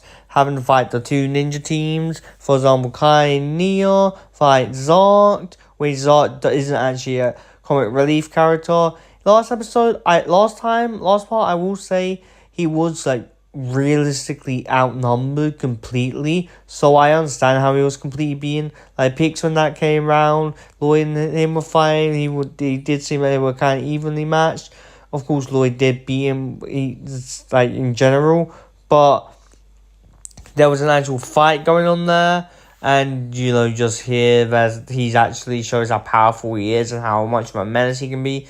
And it's kind of annoying that Season 5 probably won't be a thing anymore after the season because of they kind of get it straight after Fun Fang's defeat. But we don't want to talk about that. Zart versus Nia and Kai was honestly really good. I did like that whole kind of thing. I also loved like Kerr coming and basically trying to destroy stuff.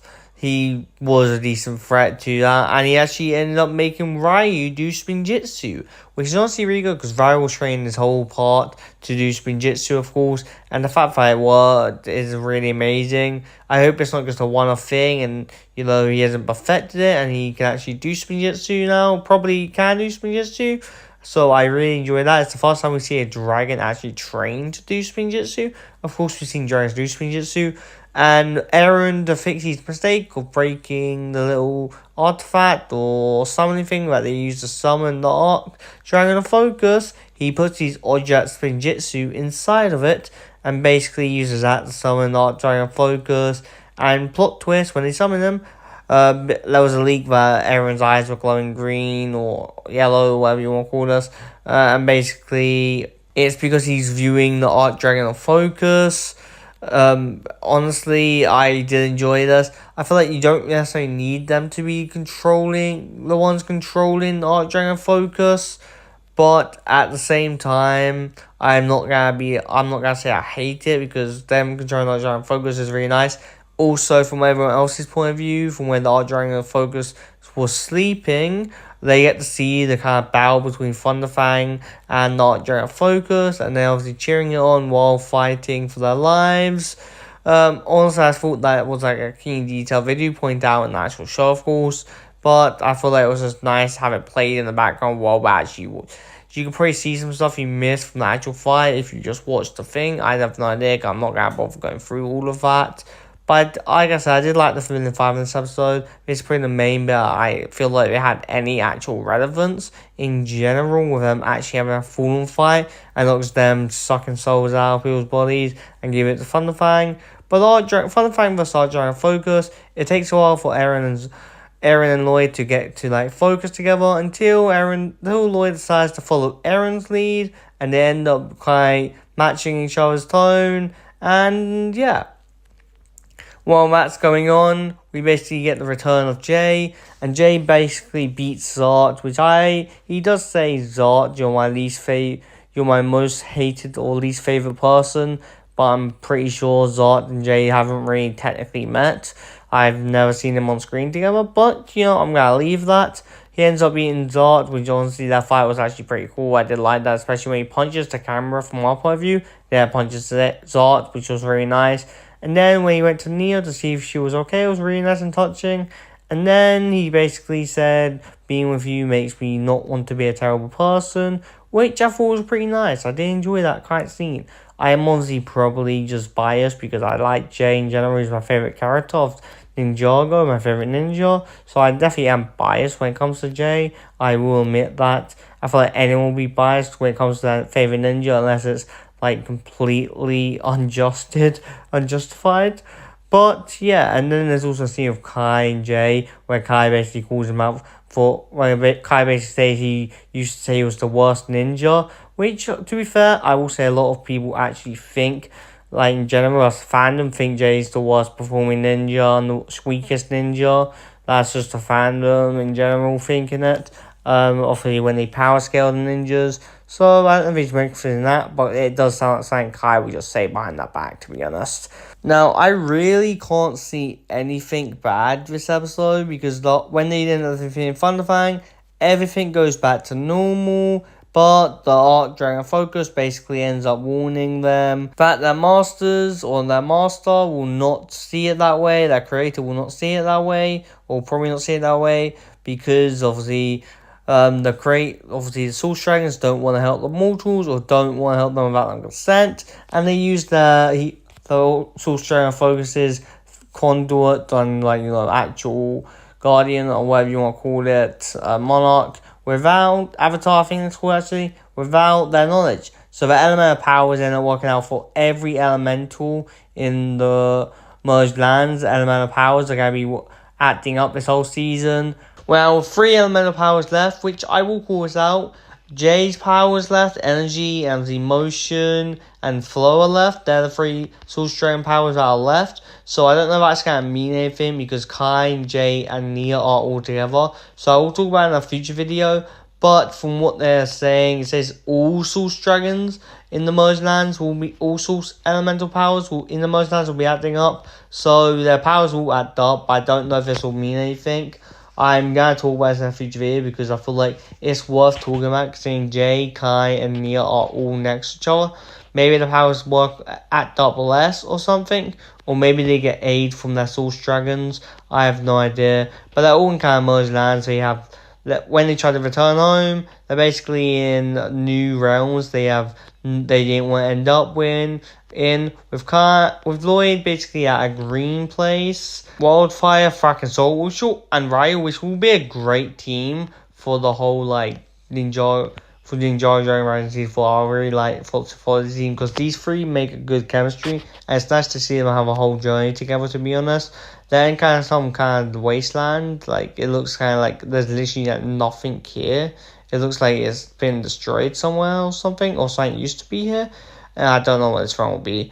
Yeah, but then that plays, and then Kai and Nia, which some people have theorized to be Land of Monsters. It could be, but there's also apparently 3 realms we do not know until in Dragon Rising yet. So these 3 realms could be those. Who knows? We have no idea. I'm assuming they're realms we haven't been to in the actual show. The Land of Monsters we haven't been shown in the show, but we've been shown in Legend Monstrosity, Ninjago Legends, of course.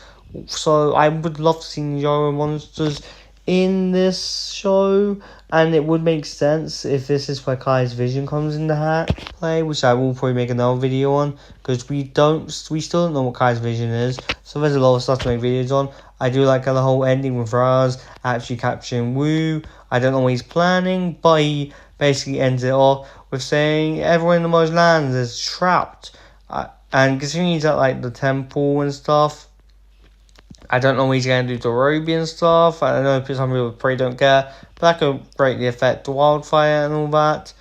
He is at the center of temples. He's probably not going to stay there, but Cole will probably forge more Source Dragon icons, I would assume. That's probably going to be his plot.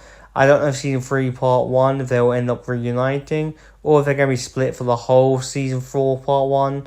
Who knows? But yeah, that is basically Dragon Rising Season 3. Season 3's ending. I did enjoy it. It was tough not talking about it for the week when it got leaked. I talked about it briefly. I didn't make any specific videos on it. I made some, but didn't make a lot because it was kind of hard to talk about without actually showing footage. But I do just love the whole sequence of them running back into the thing when they find out their powers are gone. It sets up Season 4 really well. I do love this.